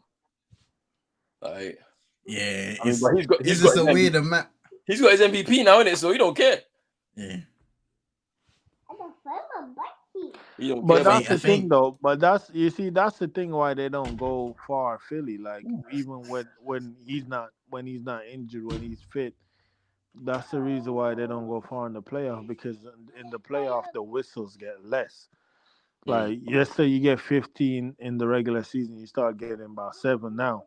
You know what I'm saying? You get less whistle in the playoffs. So now you really have to score. It's Harris. Bump. Mid-range. Gets it to go. 1.7 to go. Can Jaylen Brown get something here at the end of the half? Nope. Short. Boston lead by 8, and it's half time. 57-49. Boy, I mean, on both sides, we got great efforts. Jaylen Brown with 16 early on, 13 from Marcus Smart, ending the first half really well. 5 rebounds to go with that. Jason Tatum, 7 points. Hasn't been ultra aggressive so far in the game, only taking 4 shots. He's made 5 from the free throw line so far, and 10 points from Malcolm Brogdon off the bench. For Philly, we got 13 for Joel Embiid on his return. 5 blocks already in the game. 13 for Tyrese Maxey, 11 for James Harden. He's 0 for 5 from 3 so far in this game. 8 points for Tobias Harris as well. Yeah, it's been a good first half for Marcus Smart and for Jaylen Brown.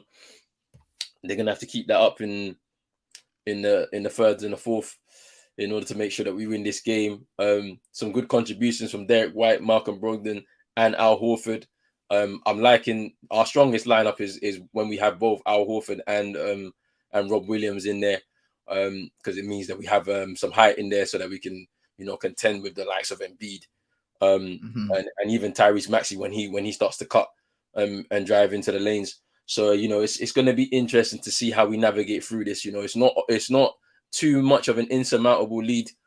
Philly can get themselves a few threes, and next thing you know, they're right back into the game. So we just need to be wary of that as well, to be honest with you.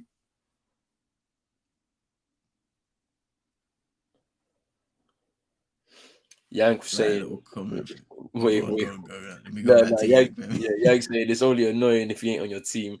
If they're gonna call it, why stop doing it? Want an MVP playing like this? He is. It's true. It's true. Well, like get back for Chino's comment earlier, fam. You know what I mean? Just and Yank actually made a point earlier. Going to his comment down below. Give me a second. Let me find it real quick. Because he was mentioning the King's appointment, but I don't think we covered it.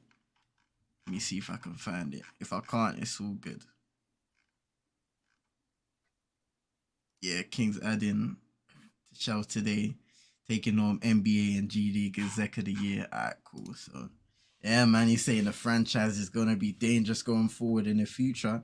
Hey, man, we love to see it because for many, many years, those board members, those hierarchy members in the Sacramento Kings were making bad decisions time and time again. So hopefully they can capitalize off of this great year and keep it going, improve upon that roster.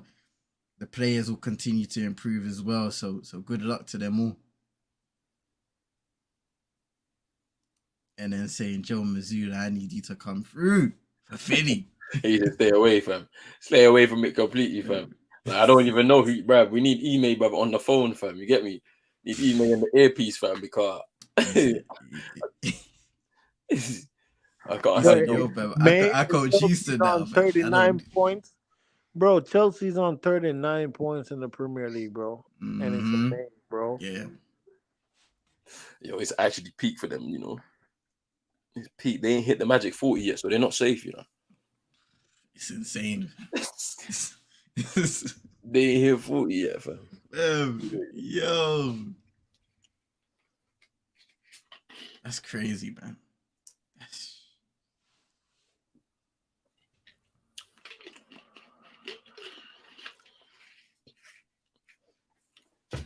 Yeah, it's got a question for us. Bournemouth won more game than them, man, bro. Rihanna's got a question out of Rashford, De Gea, and Dallo. Who's earned an extension? Rashi and Dallo. But if it's only one, I'll give it to Rashford. Definitely earned his extension. The hair can piss off.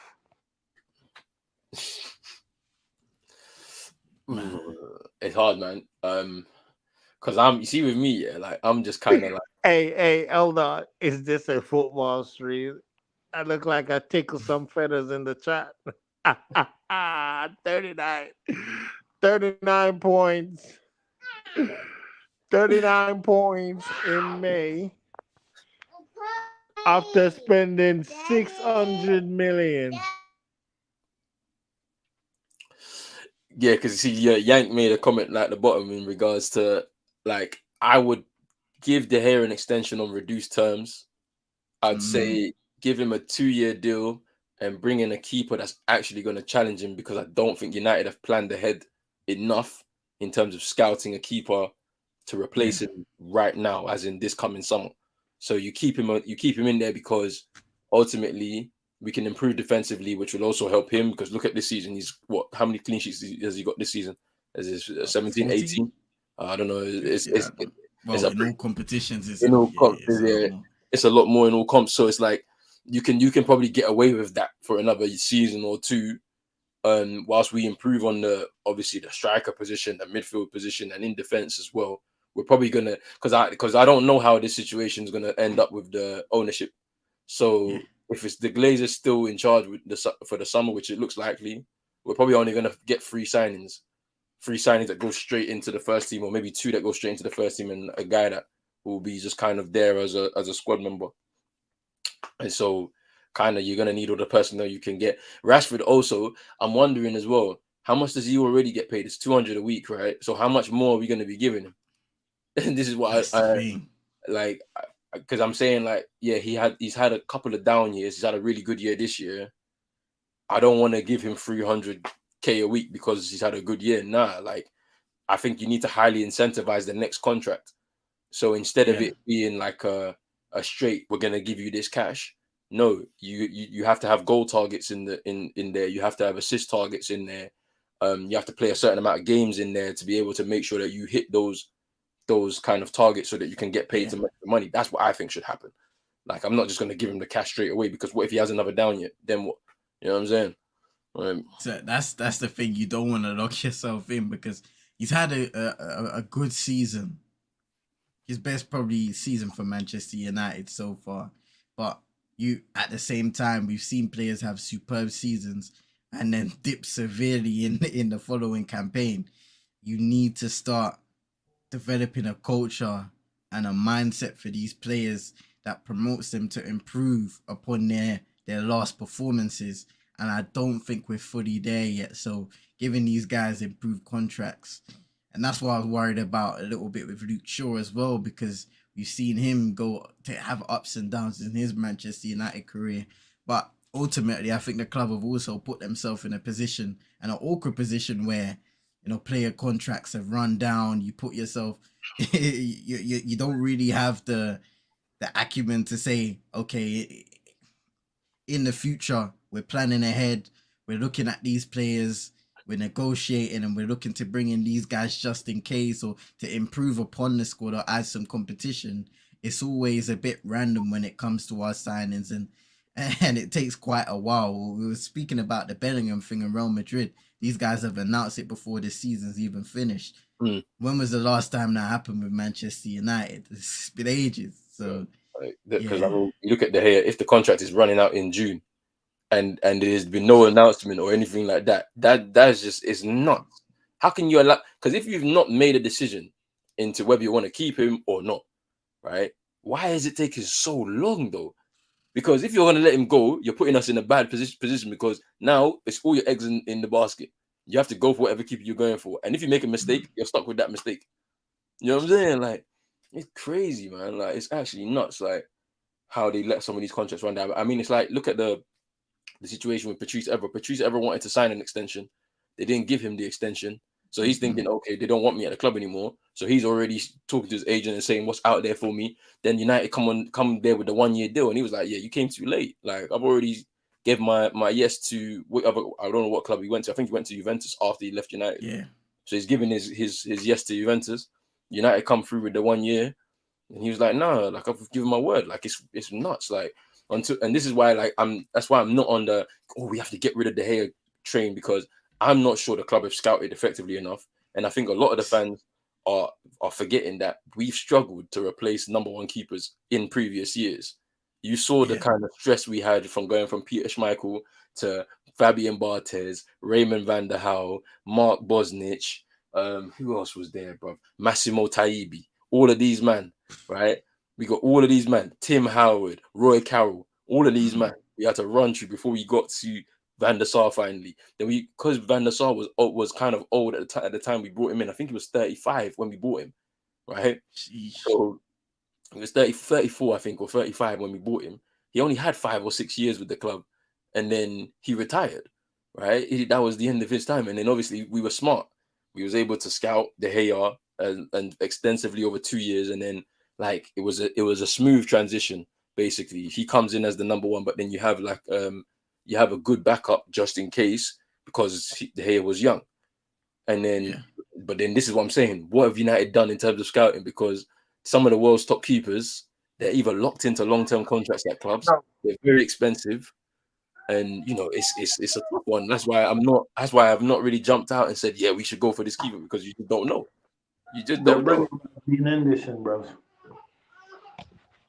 But I mean, that situation. You see when we talk about contracts, why did we give him 140,000 a week if we weren't going to play? Why did we give him that? Why? I don't understand, man. I honestly, I don't understand.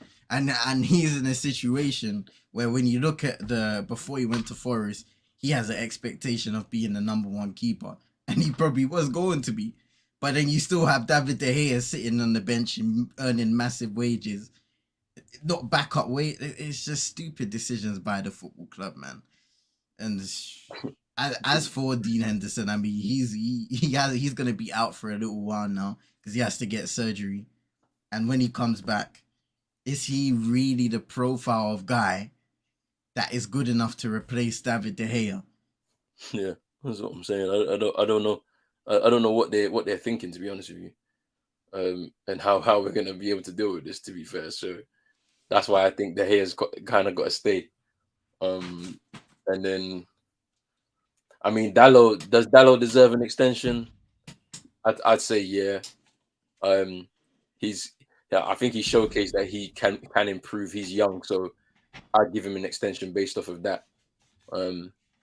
There's still more for him to go, and obviously I don't think he's getting paid a lot, so it's like you can spare a bit more for him, but it is one of those. Mm-hmm. So it is what it is. Hey, I'm gonna be back in 2 seconds. We about to go get food. Yeah, you're definitely right about that. I can't lie. Hey, man, big up to everybody in the chat so far, man. Big up to everybody showing love on both streams. Be sure to hit a like on Prozone Sports, CM22 as well. Share to your friends and frenemies. Subscribe if you're not subscribed. I mean it, man. Share to your friends and frenemies. You might be able to rebuild relationships off of YouTube conversation. You never know, man.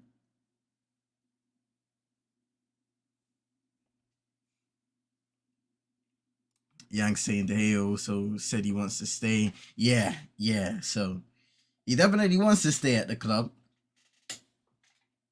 And then we had the reports a while back saying he'd be open to taking a pay cut. So hopefully that's the case and it's just smooth. But like what Roland said, why you wait so late to make sure you secure that? Because things can change in the end of the day, especially in professional sports, man. But it is an interesting scenario being a Manchester United fan right now, especially with this week coming to a close, having all of the new news articles and outlets reporting that the Glazers are due to make a key decision by the end of this week. We're now at, Thursday now? Yeah, we're now at Thursday. Wednesday for some people around the world. So, yeah. It's going to be an interesting next few days. Back on this game. I'll be back. Say no more Chino. But back on this game, ladies and gentlemen. 57-49 lead for the Boston Celtics.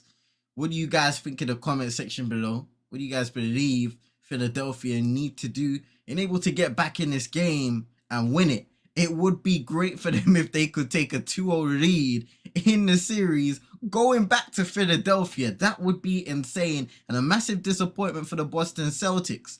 But it wouldn't be the first time we've seen a high-seeded team, and of course both teams relatively high-seeded, but Boston, the higher team in the Eastern Conference. It wouldn't be the first time we've seen such a team, experience disappointments like that. But Philadelphia, they are capable of coming back into the game. But what do you think they need to do in order to achieve that? I think so far it was good seeing James Harden be aggressive early on in the game, drawing fouls, getting to the rim, but he hasn't been able to shoot the ball well.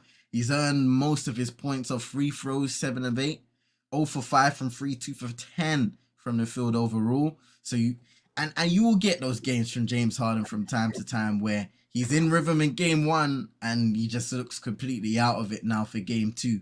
So will he be able to bounce back in the second half? Who knows? Yo, I nearly got by Chino tagging us in that story. Let me see. I nearly got.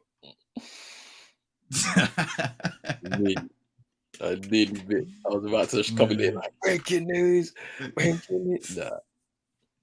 Hey, that would have been wild, fam. Even though I do expect it to happen still. I don't think he ends up in the new season with the Bucks. But they need problems, man. They need problems. They need young players, man. They need to start again. How they need to do it, I don't know. But then at the same time, they've really like made some wild moves with the whole Jay Crowder situation, 5 second rounds for him. Like it's crazy now you've lost picks to be able to help, freshen up your squad with some younger talent. Especially over the next few years, but is what it is.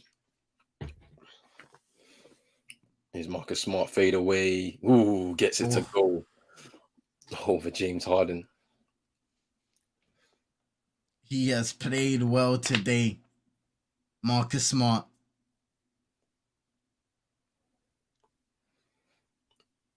He's Embiid now.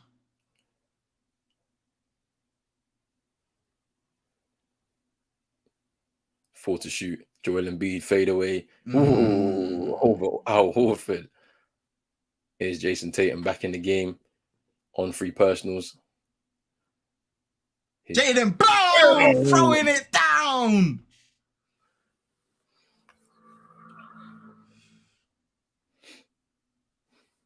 Yeah, see, and then this is the interesting one, right? You come back here back to his regular self, right? Ooh, PJ Tucker gets the corner free to go. Didn't get any points in the game in game 1. So he's got his first points of the night. Ooh, Jaylen Brown continuing from a strong first half. Responds. Jaylen Brown. 21 points now for Jaylen Brown. But yeah, so Harden puts up 45 in game 1. And then, in this game, Embiid comes into the game. So it's going to be a little bit different in terms of the way. It's going to be different in terms of the way he's going to play because Embiid is there. Ooh. Oh, brilliant by PJ Tucker. Here comes Harris up to Embiid. Oh, he misses the layup. Here's Marcus Smart now. I think the Celtics just need to slow it down because Philly all over the place defensively. Maxey stepped out of bounds on that one, just stripping Jaylen Brown before he gets the layup.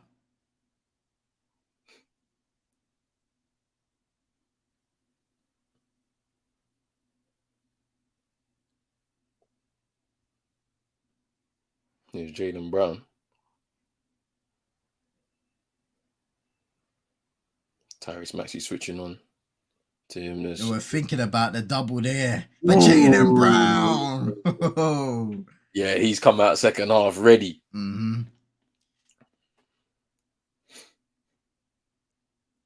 Yeah, because Harden's got nine. I think it's 9 assists, 9 rebounds.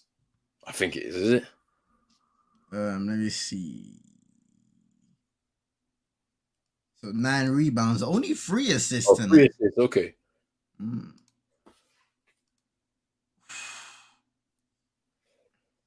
So Jaylen Brown was feeding himself there.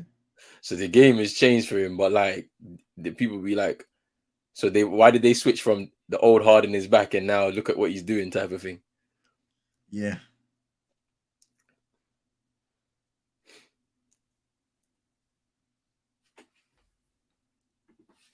Here's Horford for 3. Looks short, but in and out from the rim.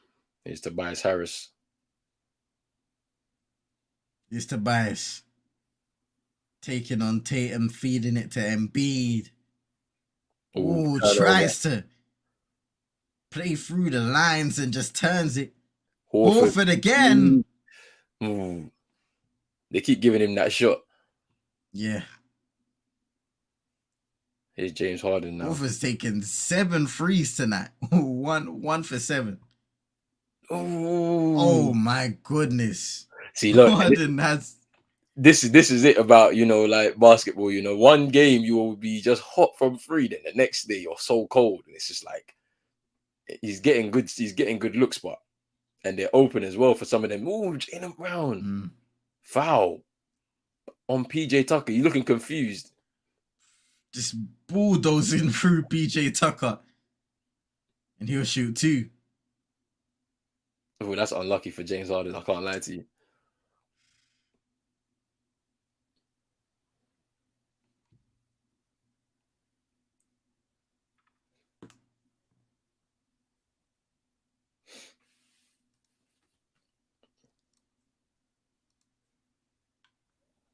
Jaylen Brown hits the first.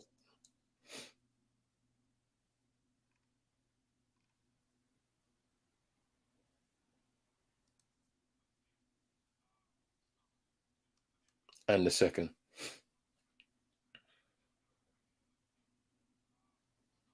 It is James Harden.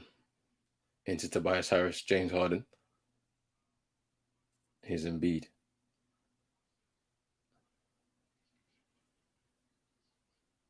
Yo, wait. I want to see what happened here because I don't know. I think he hit Embiid. I think he ran into Embiid. There's no way, bro. There's no way, bro. Let me see this. Oh. Tatum went, wow. Bro, Tatum, that's 4. That's 4. Oh, no. Go and sit down. Sit down. Hey. You're done for today. Go sit down. You'll be done for You're done to the 4th. Bro. Go and think about what you've done, fam. That's wild, fam. It's been a strange game from Tatum today. I mean, 1 for 5. Only taking 5 shots in the game. Now, Jaylen Brown's had it going. No doubt about it. And Marcus Smart. But not really facilitating. Getting your rebounds here and there. He's kind of been in the background. Because the thing about it is he's still adjusting, to now players focusing on him defensively. Like now he's gained enough notoriety in the league, to the point where it's just anytime he steps on the court, there's a plan for him on the defensive end by the opposing team, and he needs to learn how to kind of deal with that. And it's not always gonna be you shooting from 3 with an open look. Like you gotta try and drive into the lane and get fouls and goes to the line. But then at the same time, it's also one of those where you're a good enough teammate to be able to understand that you got to allow your other teammates to come into the game and contribute as well to win games. So it's going to be interesting to see how he contributes in the 4th, because I don't see him returning in the 3rd. He might return late in the 3rd, but with 4 personals now, and I don't know if they're gonna upgrade this to a flagrant. I don't think they will, but I think there's going to be something looked at.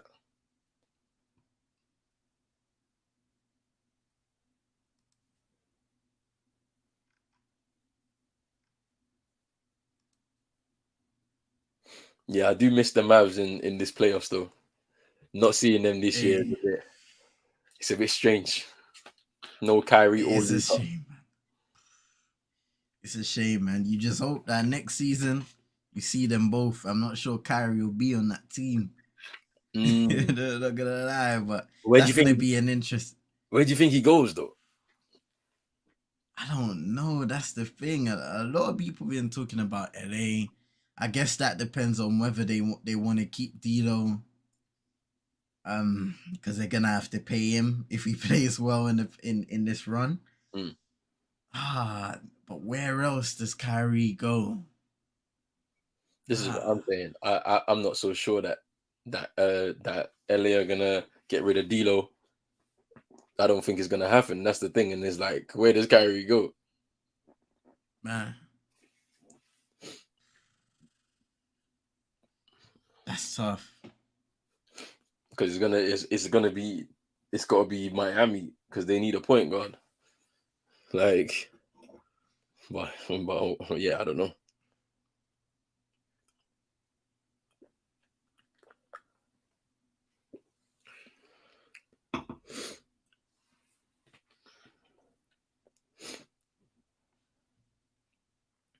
Yeah, this could be looked at as a flagrant though.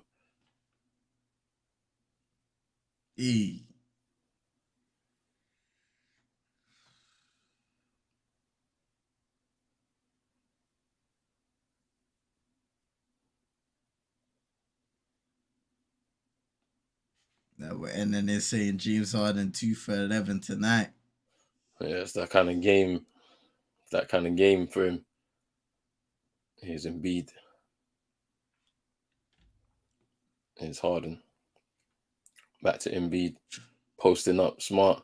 Getting double teamed. Oh, good defense. Good defense by Marcus Smart though. He stuck with it even with the mismatch. Mm-hmm. Embiid was asking for a foul, but I think, Horford just snuck up on him late. And I'm not too sure if there was really a foul in there because it just looked like Embiid lost control of the board in the end on the spin move. Maybe when he's going down, I'm not too sure. And it is out of bounds off of him as well, to be fair.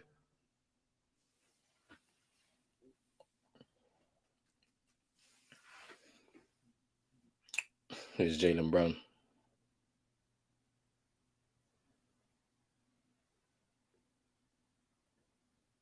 Step back. Ooh, way off.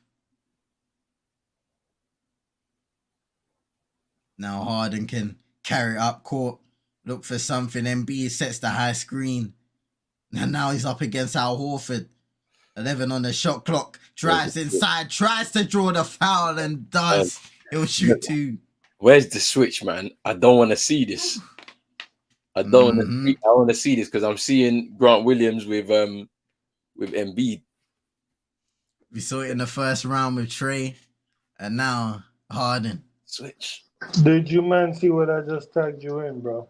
What's wrong with Chuck, bro? Yeah. Wait, what? Oh no. Let me see this.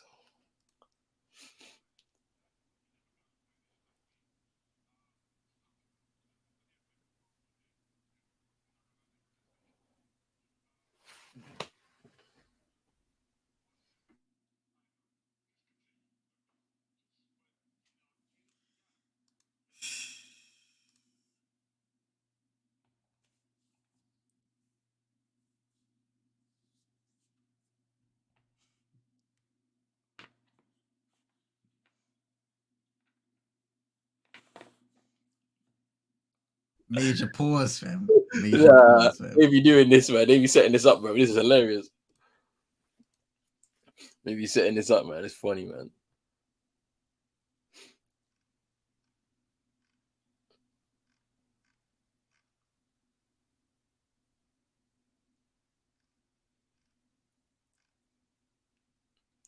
Here's Tatum. 10 to shoot. Oh, nice. Williams. Derek White for 3. Down. That was patient from the Celtics. Yeah. Only 1 point. 1 point in the last 4.5 minutes for Philly. Can they stop the bleeding? Harden. Screen by Embiid. Mid-range J. Misses again. Horford rebound. Yeah, their struggles for scoring continues. Here's Tatum. Yeah, because you can't get whistles in the playoff. You have to actually play basketball and score. And when your superstar can't score, he only depends on whistles, like I'm saying. And then you ain't going to win much playoff games like that, big man. Maxi floater. Ooh, miss. Yeah, it was a good look. Oh, Derek White almost losing the ball, getting it back, laying it up and in. 73-55 lead. Timeout, Doc Rivers. Timeout, Glenn Rivers, bro. I don't know what he's cooking tonight, fam, but it's peak still. I don't want to drop that meme just yet. We ain't won the game. We ain't won the series either. I want to be in a comfortable position before I drop that one, bro. Man. Boy, they got to cook up something. I can't lie to you.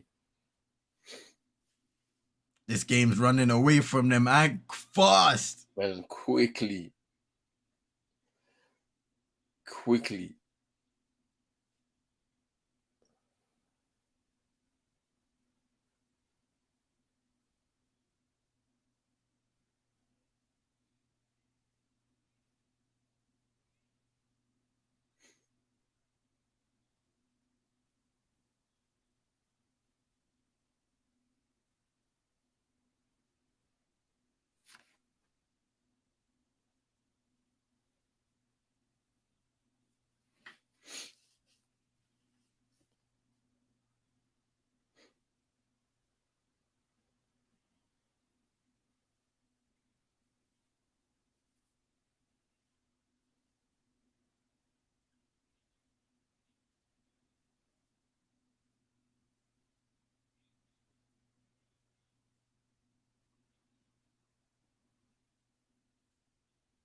And into the Glen River special.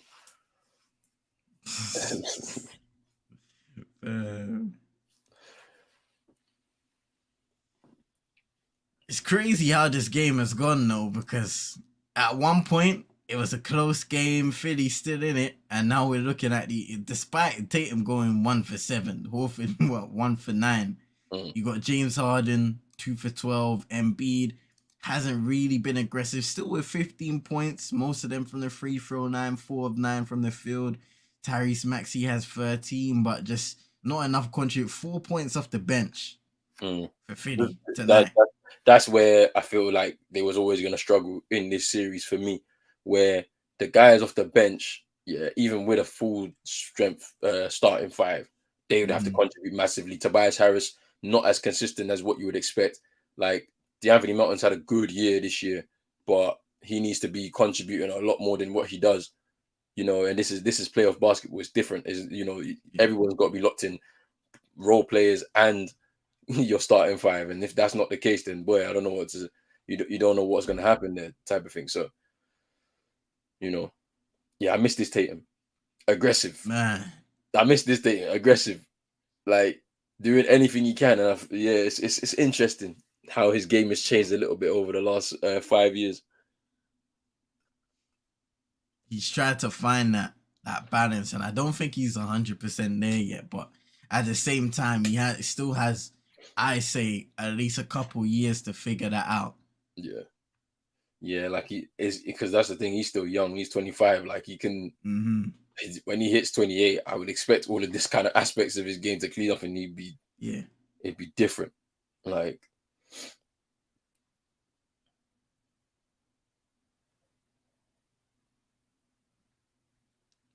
Philly ball now. Off the timeout.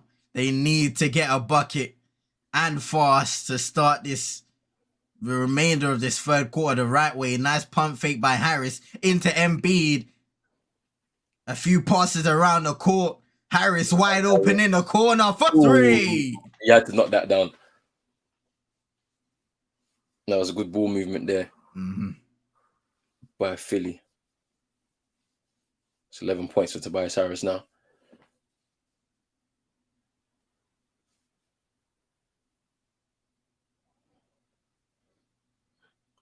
Jaylen Brown. Ooh. Couldn't finish there. And this is where the Celtics need to be careful. Don't give them the confidence to go on a run. Ooh, nice feed by James Harden. And PJ Tucker with some points on the board. Yeah, they don't need to give them confidence at all. They just need to just play their basketball and defend well. Don't throw up any unnecessary shots. Oh, Derek White for 3! Knocks it down. Oh, Marcus Smart kind of holding his right shoulder there on the bench. I think it was with that kind of tussle with Embiid. I think Embiid landed on him a bit awkwardly in the kind of shoulder and neck area. So we'll see how that develops. Rob Williams due to come back into the game. Here's Grant Williams with Embiid. Fade away, jumper. Embiid. Great touch there by the big man again, fading away over the smaller Grant Williams.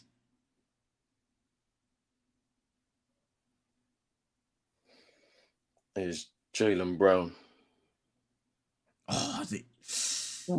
Horford. Just cleaning up there. Offensive. And this is where we're... Sorry, I was going to say, this is where we're seeing the best of Al Horford. You know, in terms of his experience, he can add into this team.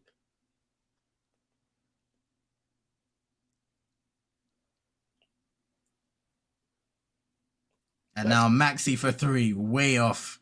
Back eye and rebound Horford, and he can carry it up for Boston. Jaylen Brown. Pump fake driving on Embiid again, kicking it out. Brogdon for 3. Whoa, knocked it down. And the Celtics playing great basketball right now, managing the game. No, steal off the inbound. Derek White to the rim. And yeah, that's timeout Philly. They got to clean it up because something's gone on. Something has gone wrong.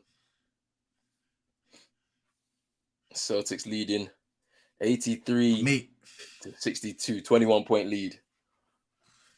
Man, it's crazy whenever something like that happens because the camera just cuts back. You don't even know. You don't know how it happened. But that is poor execution once again by Philly. You start off the timeout being able to get a nice little bucket, good ball movement. But again, defensively, just not switched off. Boston, credit to them. They've attacked, they've kicked out, and they've created opportunities from 3. They've created layups, second chance points. Philadelphia just second best right now. And then saying game over. These men don't want to play. They're gonna lose this series. And that's it, man. Like you got to stay locked in. I think this has been a well-structured performance from the Celtics. You know, on both ends of the floor, it looks as if there's been some lessons learned over the last few games for Joe Mazzulla in terms of how he's been, you know, trying to get how he's kind of made his subs, you know, and rotated the squad perfectly, you know, with you know, the height of Rob Williams at times, managing that with Horford, you know, Marcus Smart, Derek White, and Brogdon all sharing the floor at different points, which is all they've all offered and contributed in their different ways. And then obviously made the adjustments with the fact that, you know, Tatum's got 4 personals and whatnot. So yeah, it's pretty interesting. We come out the timeout again with James Harden. Floater, short, goes down. In the timeout, they announced that Embiid's fadeaway was choked off as Brogdon knocks it down again from 3. Here's Harris trying to respond. Niang in the corner, misses. Rebound Reed, misses the layup, gets it again. Harris for 3. So Brogdon and JB hit, but boy, Harden and Tatum have been a chokehold right now, man. Yeah, they ain't gonna hit. Harden and Tatum, man. 7 to shoot. Brogdon has to let it go soon. Here's Grant Williams. Boston shooting out the building. Philadelphia might be night-night with 1:05 to go in the third. You're in trouble now. Shooting 50% from 3 in this quarter. Harden, no foul. Here's Brogdon again for Boston. Put it up from deep. Triple again. 63, 92. 19 points. The defending runner-ups are turning it up right now. Hey. Here's Harris driving on and finishing. But Boston points for Malcolm Brogdon tonight. Listen, he might be looking for a few more. He's cooked. Driving and throwing a foul on Harden. If Tobias Harris is cooking, then that means your team's losing. Hey, man. What a performance tonight by Philly. Boston. Philly are 4 of 21 from 3. Boston of shooting 42% from downtown, 15 of 35. Shooting out of the gym. Philadelphia just can't find an answer. They can't get consistent buckets and they can't get a stop on the other end either. It's a tough game. When your two superstars are foul merchants, man, you ain't gonna get nothing. Harden looking to draw a foul, nothing. And Chino makes great points there because in the playoffs, we see every single year in a regular season being able to draw those fouls consistently, and in the playoffs, they're even more. Oh, wow! Blocked by Robert Williams. Ooh. Brogdon almost making that half-court shot. But yeah, man, back on Chino's point, like drawing those fouls in the playoffs with the increased physicality ain't always easy. Yeah, trust me. I mean, I the thing about it is, I think referees in the playoffs are a lot more lenient with calls as well. Mm-hmm. They just want the games to flow because they just kind of up the entertainment value, you know. Like they don't really penalize for too many different things, so you'll see some calls getting missed, and that's all good, except for when they're like blatant fouls and they get missed. And I think for Harden and Embiid tonight, clearly they've been trying to get those calls that they, as you said, get called in the regular season. Mm-hmm. You're not gonna get that in playoff basketball, not tonight, for sure. Superb third quarter for the Boston Celtics, though, ending it 65-92. They are almost up by 30 points. Roland, tell us about your Celtics performance tonight so far. As I said, man, well structured by the coaching staff. Everybody that's come into the rotation has contributed the way that we expect. Listen to this guy. He was just cussing Mastula, talking about, Mastula is rubbish, blah, blah, blah. Get out of here, man. Fraud. Fraudulent. Mama, go grab that. But Malcolm Brogdon, a well-timed performance off the bench, 19 points. He's really cooked from 3. They've been allowing him to take that shot all night, and he's obliged by scoring those buckets. Jason Tatum with 4 personals, even though he's not been able to contribute as he usually does on a nightly basis, or he has done this season. You know, Jaylen Brown, Marcus Smart have contributed. Derek White have contributed on the defensive end. Marcus Smart, Al Horford has been doing his thing. You know, and then Rob Williams, a couple of crucial blocks as well, grabbing those boards, which is also important, especially when you've got Embiid around you.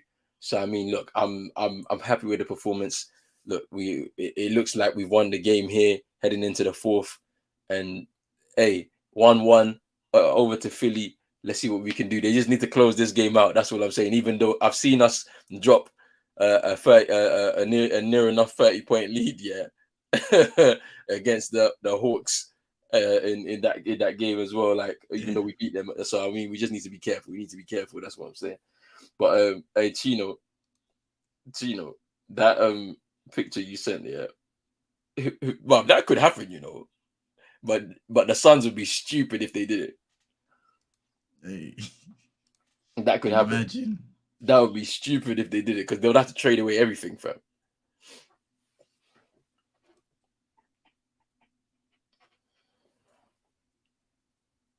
I mean, not really. I mean, they could just do a sign and trade. What with Ayton? Yeah. And then get Kyrie, and like the Suns would want more though. The Suns would want more from Dallas back in return. Yeah. So it'd be a sign and trade. Let's say they get Kyrie and probably actually like Powell or something like that, one of Dallas big that they don't have. You know what I'm saying? Like Powell just to fill the spot. Yeah. And then I don't know, probably actually like picks, like a pick or something. Here's Maxey. Fadeaway miss. Peyton Pritchard getting his first minutes. in the playoffs.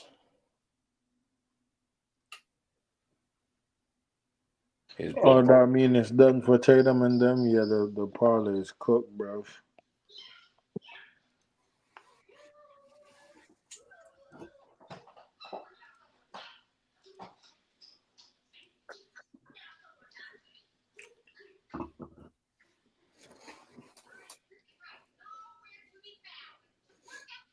It's Brogdon. It's Marcus Smart. Grant Williams in the corner, knocks down the three. And it's now a 30-point game, which is crazy. Man. Tobias Harris has the most points for the Sixers tonight with 16. Here's McDaniels, knocks down the corner three.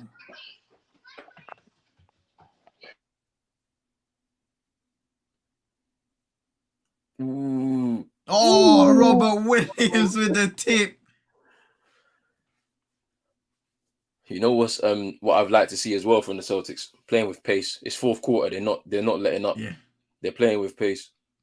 You can just see with Marcus Smart just pushing the ball forward. Not allowing those already tired legs of Philly to rest. Robert Williams, great rebound. And now here's Grant over to Brogdon, who's been on fire. And he still is for free. He's cooked tonight, Brogdon. Wow. What a performance for Malcolm Brogdon. 19 points now. Oh, he got to have... They said 19 points. I think it was 20. I thought it was 21. He's got to have 22 now. I thought it was 22. Yeah. I think that's a mistake. Got on ESPN is saying 22, 6 of 9 from 3. Yeah. What a performance, man. So now, first 2 games, I think for game 1, 20 points. Tonight, 22, and it's not even over yet. Trust me. For your 6th man of the year. Driving, kicking it out to Marcus Smart. Misses that time. Here's Niang. Oh. Forcing it too much. There's a turnover. Risky by Pritchard. But here's Brogdon, misses just that time.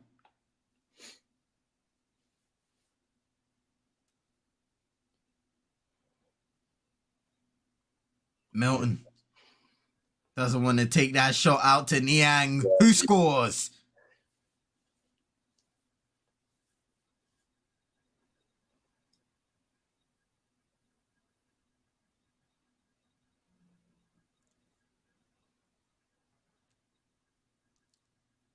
Is Marcus Smart. No look out to Grant Williams, who takes it and misses the triple that time.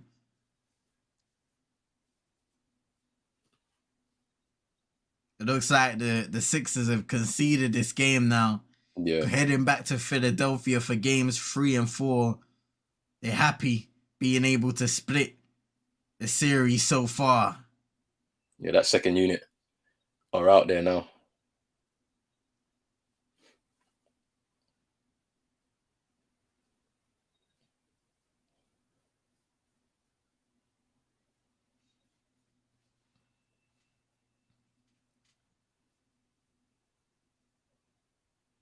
One positive now for Philadelphia is you can look at some other guys here as McDaniels misses the layup shot clock violation.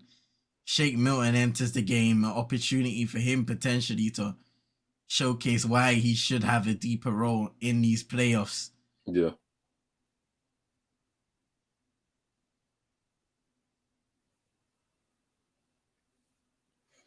Here's Brogdon.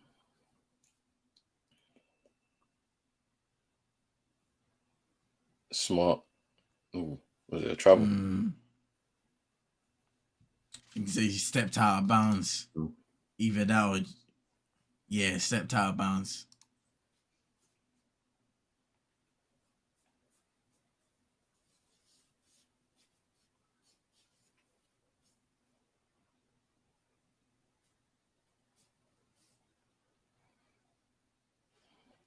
Foul. Marcus Smart out of the game now for Boston.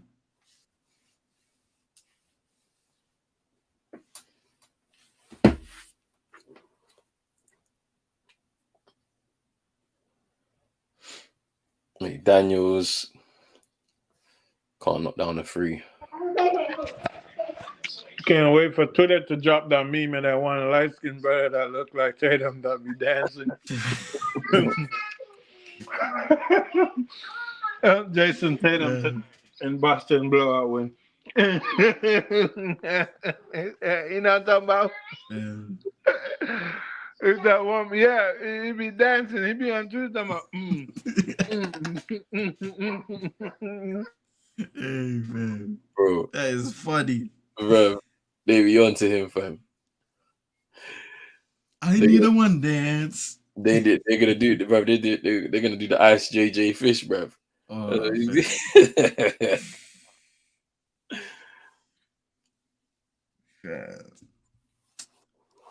hey, big up, man. Still, yeah, man. Hope you have a blessed night.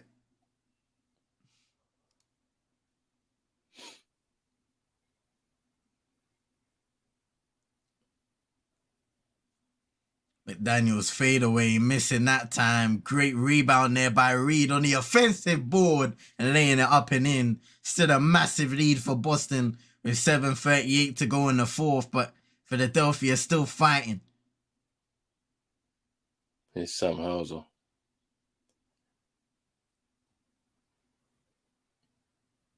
Hauser for three, usually money, misses that time.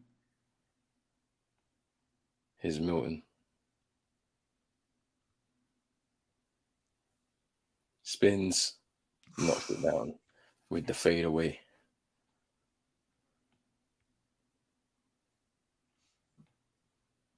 Here's Pritchard. Brogdon. Ooh, can't get that to go. Oh, nice drive by McDaniels. Now House Jr. in the corner. I'm surprised that Daniel House hasn't played a lot more games, because when they brought him in, I was like, that's a good role player off the bench that you can have. And he had a good start, then he just found himself way out of the rotation. And I don't know if it was because of injury or not, but it's just a bit strange that he hasn't been used. He hasn't been used much by Philly this year. And he's used to playing with James Harden back in the Houston days, where he was a spot up shooter for them back, and he done a pretty good job. But yes, it's a strange one, especially in a game like this, where I think Philadelphia, they need more guys who can spot up and shoot the ball.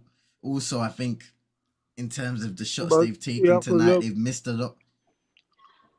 Yes, you know. In the playoff, though, coaches usually shorten the rotation, so it's literally only like 3 or 4 person off the bench. Yeah. Like 4 is like going deep in a playoff rotation. 4 is like pushing it because they're like foul trouble. But it's usually in the playoff an 8-man rotation. You know what I'm saying? So maybe the other 3 guys off the bench just give something more than that Doc Rivers need. Like if Embiid is starting, you're gonna have Paul Reed off the bench. Yeah. Do you know what I mean? You're gonna have like Niang off the bench, and then I don't know who else they have come off the bench. But yeah, 1-1 in both Eastern Conference game. Yeah. Knicks in 4, they said. Knicks in 4, you know what I'm saying? Nobody said Knicks in 4 down, man. Gino trying to slap that judge on him. Trust me.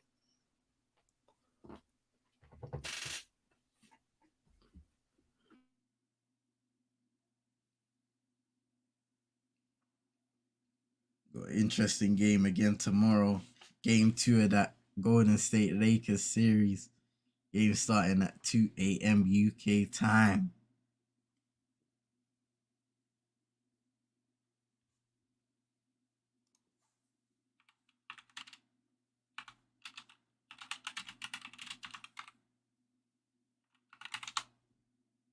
Man, that Chino, that would be 6 p.m. Pacific.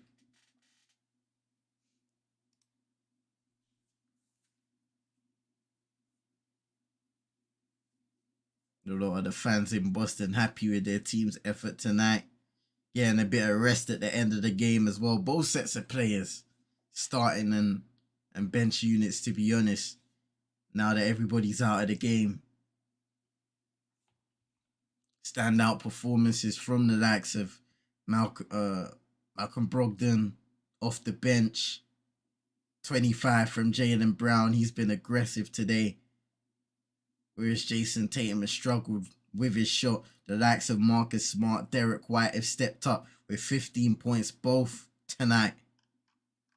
Philadelphia, unfortunately, James Harden, coming off a 45-piece, has struggled. 2 for 14 from the field. 13 for Tyrese Maxey. Not really himself in terms of aggressiveness and scoring. 15 points from Embiid. Hasn't really been aggressive on his side, trying to find himself back in the game, and obviously hasn't played for quite a while now that Boston has found himself so far ahead in the game as Grant Williams knocks down a triple for Boston.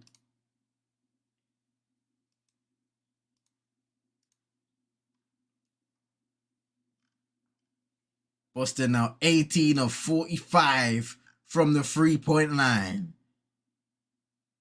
And Paul Reed with a nice mid-range shade to answer on the other end. 104-77 in favor of Boston. 6 minutes to go in the fourth. Sam Hauser, no hesitation, misses. Rebound Robert Williams, the third. Peyton Pritchard on the other wing, knocks it down. Make that 19.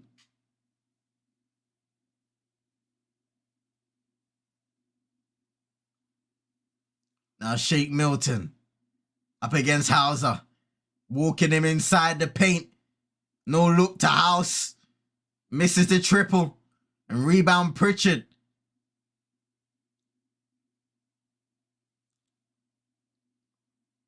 No doubt he'll probably be looking for an opportunity to showcase his skill set once again.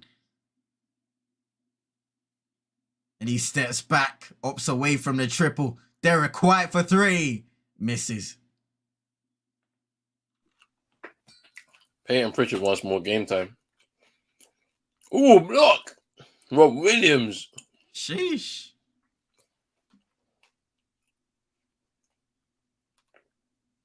Man.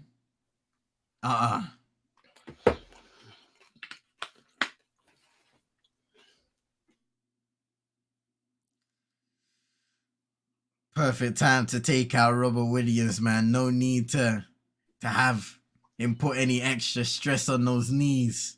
Trust me.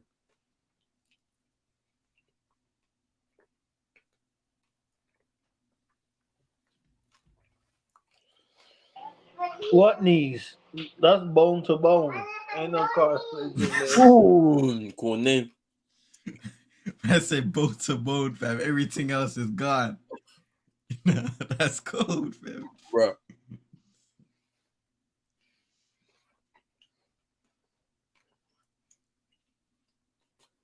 I mean, who's this tool guy? Who? Luke Cornet.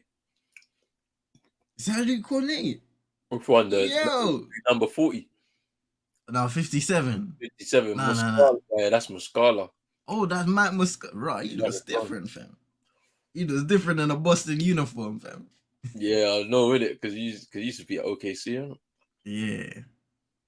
He's a shooter, though. Yeah, trust me, he's a shooter, fam. He's definitely a shooter. That's why they needed him. I think it's because Gallinari's just out because I don't think he's coming back. Yeah. I've seen him on the floor doing some warm-ups and that, but I don't think he's going to come back this playoffs. That's a shame. For real. It's Pritchard. He's another guy that can make clutch buckets. Yeah, for sure. Ooh, Cornet with the tip.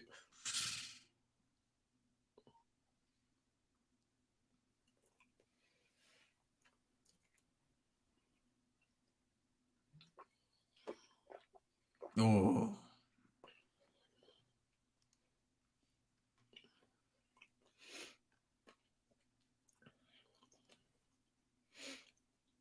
Jaden Springer just made that mid-range J on the other end here. Here's Pritchard looking. Nah, spinning around. Oh. The mechanic is in here, you know. No way. Hey, he's getting the come garbage. on, fam. Run up the mechanic's minutes. The mechanic is getting the garbage minutes, bro. That's wild. You gotta show them what Miami are missing out on.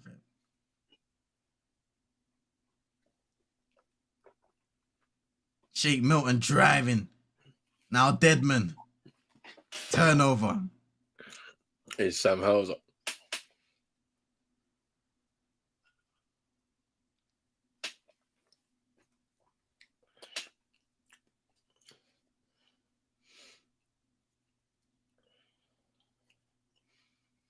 Nice rebound there by Deadman. Here's Springer. Almost losing possession up against Mascada. A little chaotic. That's a shit. Good travel, bro. Wow.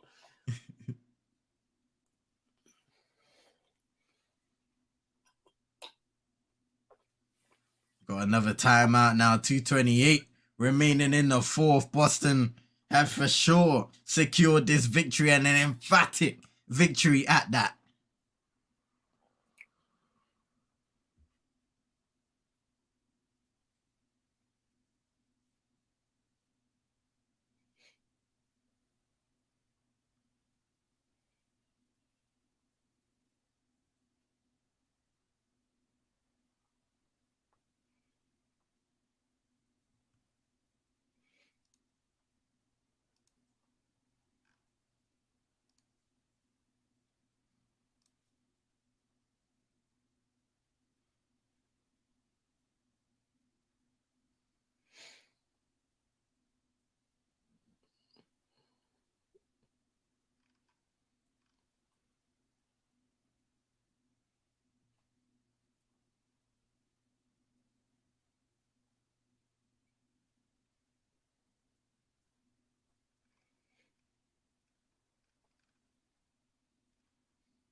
Bro, look at vibes in the chat, bro.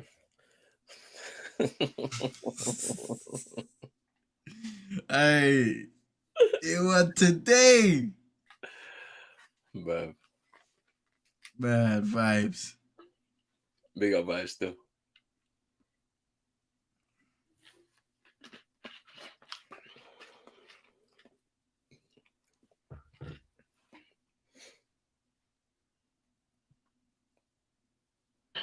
No adjustment coming from man like Glenn Rivers in game 3, bro. Glenn Rivers. He's gonna start Embiid again, fam. When they played better without him. And you can tell he's clearly injured still. He's still injured, fam. Like, you saw him limping at one point during the game, fam. I was like, bro, you rushed him back. Yeah.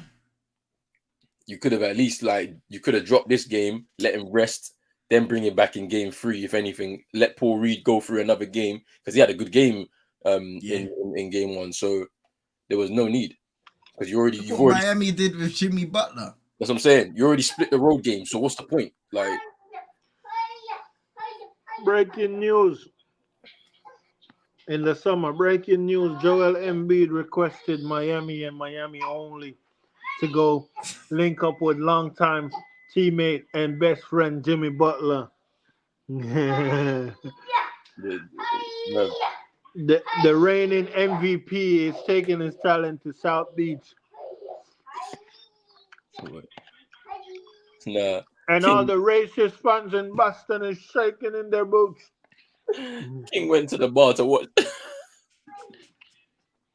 I can't believe King left his house for this. Oh, King should have stayed at home, King, man. Nah. Yeah, King should have stayed at home. That's funny. Hey, bro. Hey, Vibe got to be the funniest guy I know, you know. That brother is funny. The names he be giving people, bro. Bro, but no, you know what, though? Forget Vibes, bro. Because Vibes, when it comes to Vibes and me, the racism on Twitter is crazy, bro. Vibes can call people nunts and all type of name, bro. No ban. But the minute I be like, oh, shut up, F you, blah, blah, blah. Oh, you violated Twitter terms 1 week. I'm like, bruh. Bro, they watching. They're watching Chino. Ever since that rant, yeah, that you did, yeah, and Complex clipped it, yeah, you've been done on Twitter, fam. They're onto you, fam. You never getting away with it. Ooh, tough bucket there for Daniel House Jr. And one who'll go to the line for the 3-point play.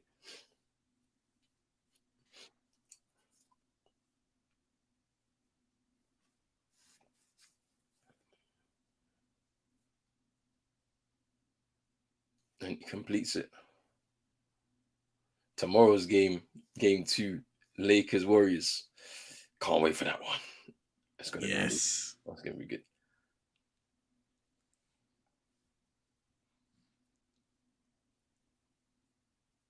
Oh wow. I think Daniel House to be given a technical because he slammed the ball down. What are you doing, man? Nah, they be giving these texts for no reason, fam. Literally. Oh boy. Reggie Miller saying there's no need for that, but it's like, come on, fam. Like, I look at Glenn, bro. Glenn is annoyed. He's stressed. He's annoyed, fam. How's man's face going all red? It's Pritchard. Oh, nice enough there by Pritchard. Hey, he needs more minutes. Give him some more minutes, bro.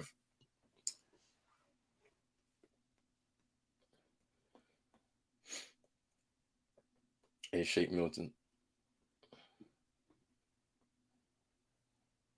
Oh, House step back. Misses. Springer able to draw the foul on Champagne. Yo, do you man know who Chris Brickley is? Yeah. You know that's Jimmy's trainer. Yeah. He works with a lot of guys in the NBA still. Yeah. No, but like Jimmy, he travels with Jimmy though. Like, oh really? Yeah, he's at every Miami game, and like he traveled with Jimmy. If you follow Jimmy on Instagram, you will see like midnight, bro, before a game, Jimmy's in the gym with him working out. Like, yeah, he does work with a lot of guys though. Yeah, like off season stuff though, innit? Like it's more off season rather than during. Yeah, but he said Jimmy is one of the first guys that gave him the biggest opportunity. Like working with the guy, I think he's Jimmy trainer. Like other guys, he just works with them. Like oh, you could get like some sessions, but I think he's actually Jimmy's trainer. But then you know who Lethal Shooter is, right? Yeah. Bro, they say everybody that work with that brother Lethal Shooter, that man regrets, bro. AD, but remember when AD AD used to make shot, then AD started work with him, bro. Brick. Yeah, I ain't gonna lie, because this is what I was saying. I was telling UCM, yeah. Lethal Shooter was working with AD off season. I seen bare clips, and then like, bro will be putting up them long captions, bro. Yeah, I've been working with this guy. We're doing, bro. This season, I ain't seen AD make like the same level of threes, yeah, that he's been making in his career, bro. He's bad. It's so bad. Bro, he was working hard in this off season. Bro, when he puts up them captions, I'm like, hey, bro, if this don't work for you, yeah, because Lethal Shooter is funny, yeah, because he be doing all these trick shots and that, yeah, and I'm like, bro, like, how is this gonna help anybody in a real life situation, fam? Because you got the world's first basketball hoop with spikes on top of it. Shout out to Lethal though, man. He's doing this thing. Hey, Lethal Shooter be doing the CM drills, bro. 7 for 10 from the half court. Hey, listen, I'm telling you, nope. Hey, someone clip this, yeah, and send it to Lethal Shooter, yeah. Hey, me, Chino, and CM need to do some drills, bro. He's got to run the thing, bro. We got to do some drills with him. You get me? I'm good. I'm good. Hey, nah. Chino's in this, man. Because my jump shot already ain't that good, bro. I ain't trying to break my jump shot, bro. Listen, man. Chino's in this, big man. In the end of the day, fam, remember, he went to my classes and he didn't leave. The day, fam, he's still shooting in the gym right now, fam, because I said you have to make the half-court shots. No, man. Tatum and Harden disappointed, boy. Oh, wow, what the... Man. Bro, I'm not doing no lethal shooter drills, bro. The Celtics tie up the series 121-87. It's a blowout. Oh, that's game?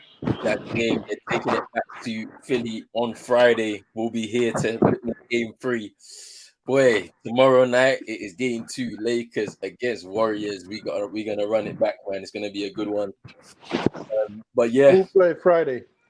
It's Suns and Denver, and then Philly Celtics game 3 in both of those. So it should be interesting. But yes, what is it, you know? No, I'm saying, Miami don't play till Saturday. So you guys play on Saturday. Your game 3 is on Saturday still. But yeah, we can end this right here, people. You know, it's been a good one. Big up to everybody that's been in the chat from the beginning. CM, what's your final thoughts on this one, man? Yeah, great win for Boston and exactly what they needed after dropping game 1. Shout out to Jaylen Brown, 6th man of the year, Malcolm Brogdon, Derek White, Marcus Smart for doing their thing, especially early in the game, putting an emphasis on putting pressure on the rim, drawing fouls, knocking down triples and playing some good enough defense to see, especially in that third quarter, Philadelphia just didn't have it going and they weren't playing on both sides of the floor. So great win for Boston. Now you go to Philadelphia in hostile conditions and you got to win at least one game. It's going to be interesting. Let's see what happens for Philadelphia. Is Embiid going to be able to play at a higher level at any point, knowing that he's got those knee issues? Is James Harden going to be able to bounce back? Is Tyrese Maxey going to be able to bring up the levels once again like we've seen in these playoffs before? A lot of questions to be answered for game 3. And big up to everybody in the chat. Big up to Ronan. Big up to Chino once again, man. We're back tomorrow, people. Come on. My brother. Come on. Big up Chino as always, fam. Always give commentary. You already know. Chino. The Celtics. Last thoughts, bro. The Celtics should be okay if little baby ain't courtside, because if James Harden boyfriend's courtside, he about to act out. He going dummy crazy. But no. Yeah, man, good, like CM said, everything. I expected this. Way to bounce back from Boston, you know what I'm saying? But let's see. Boston have this thing where they could, I don't know, I can't say, for Miami, I call it playing down to your opponent. For Boston, they just have this thing where they just get too comfortable. Like they just start chilling and thinking, oh yeah, we good. We there already. We're this, we're that. You know what I'm saying? Like, so they just gotta stay focused and just play their game, locked in. May the best team win the series, man. I don't really care who on the other side. Like, we're going to All right. Well, look, we're gonna end it right here. Big up to everybody that's been in the chat from the beginning, man. Like Vibes, NN, King, Manj, Yank talking, Chris as well, Brush, FT19, Brush, Furbs, yes, sir. Yeah, who else? Drizzy as well. Big up Drizzy as well. Still. Big up Moss from Canada. Yo, big up Moss still. And yeah, man, we'll be back tomorrow, so make sure you're hitting that like button on both streams, hitting that subscribe button as well on both channels, and make sure you're hitting that notification bell and all that stuff right there. We are out, people. Peace.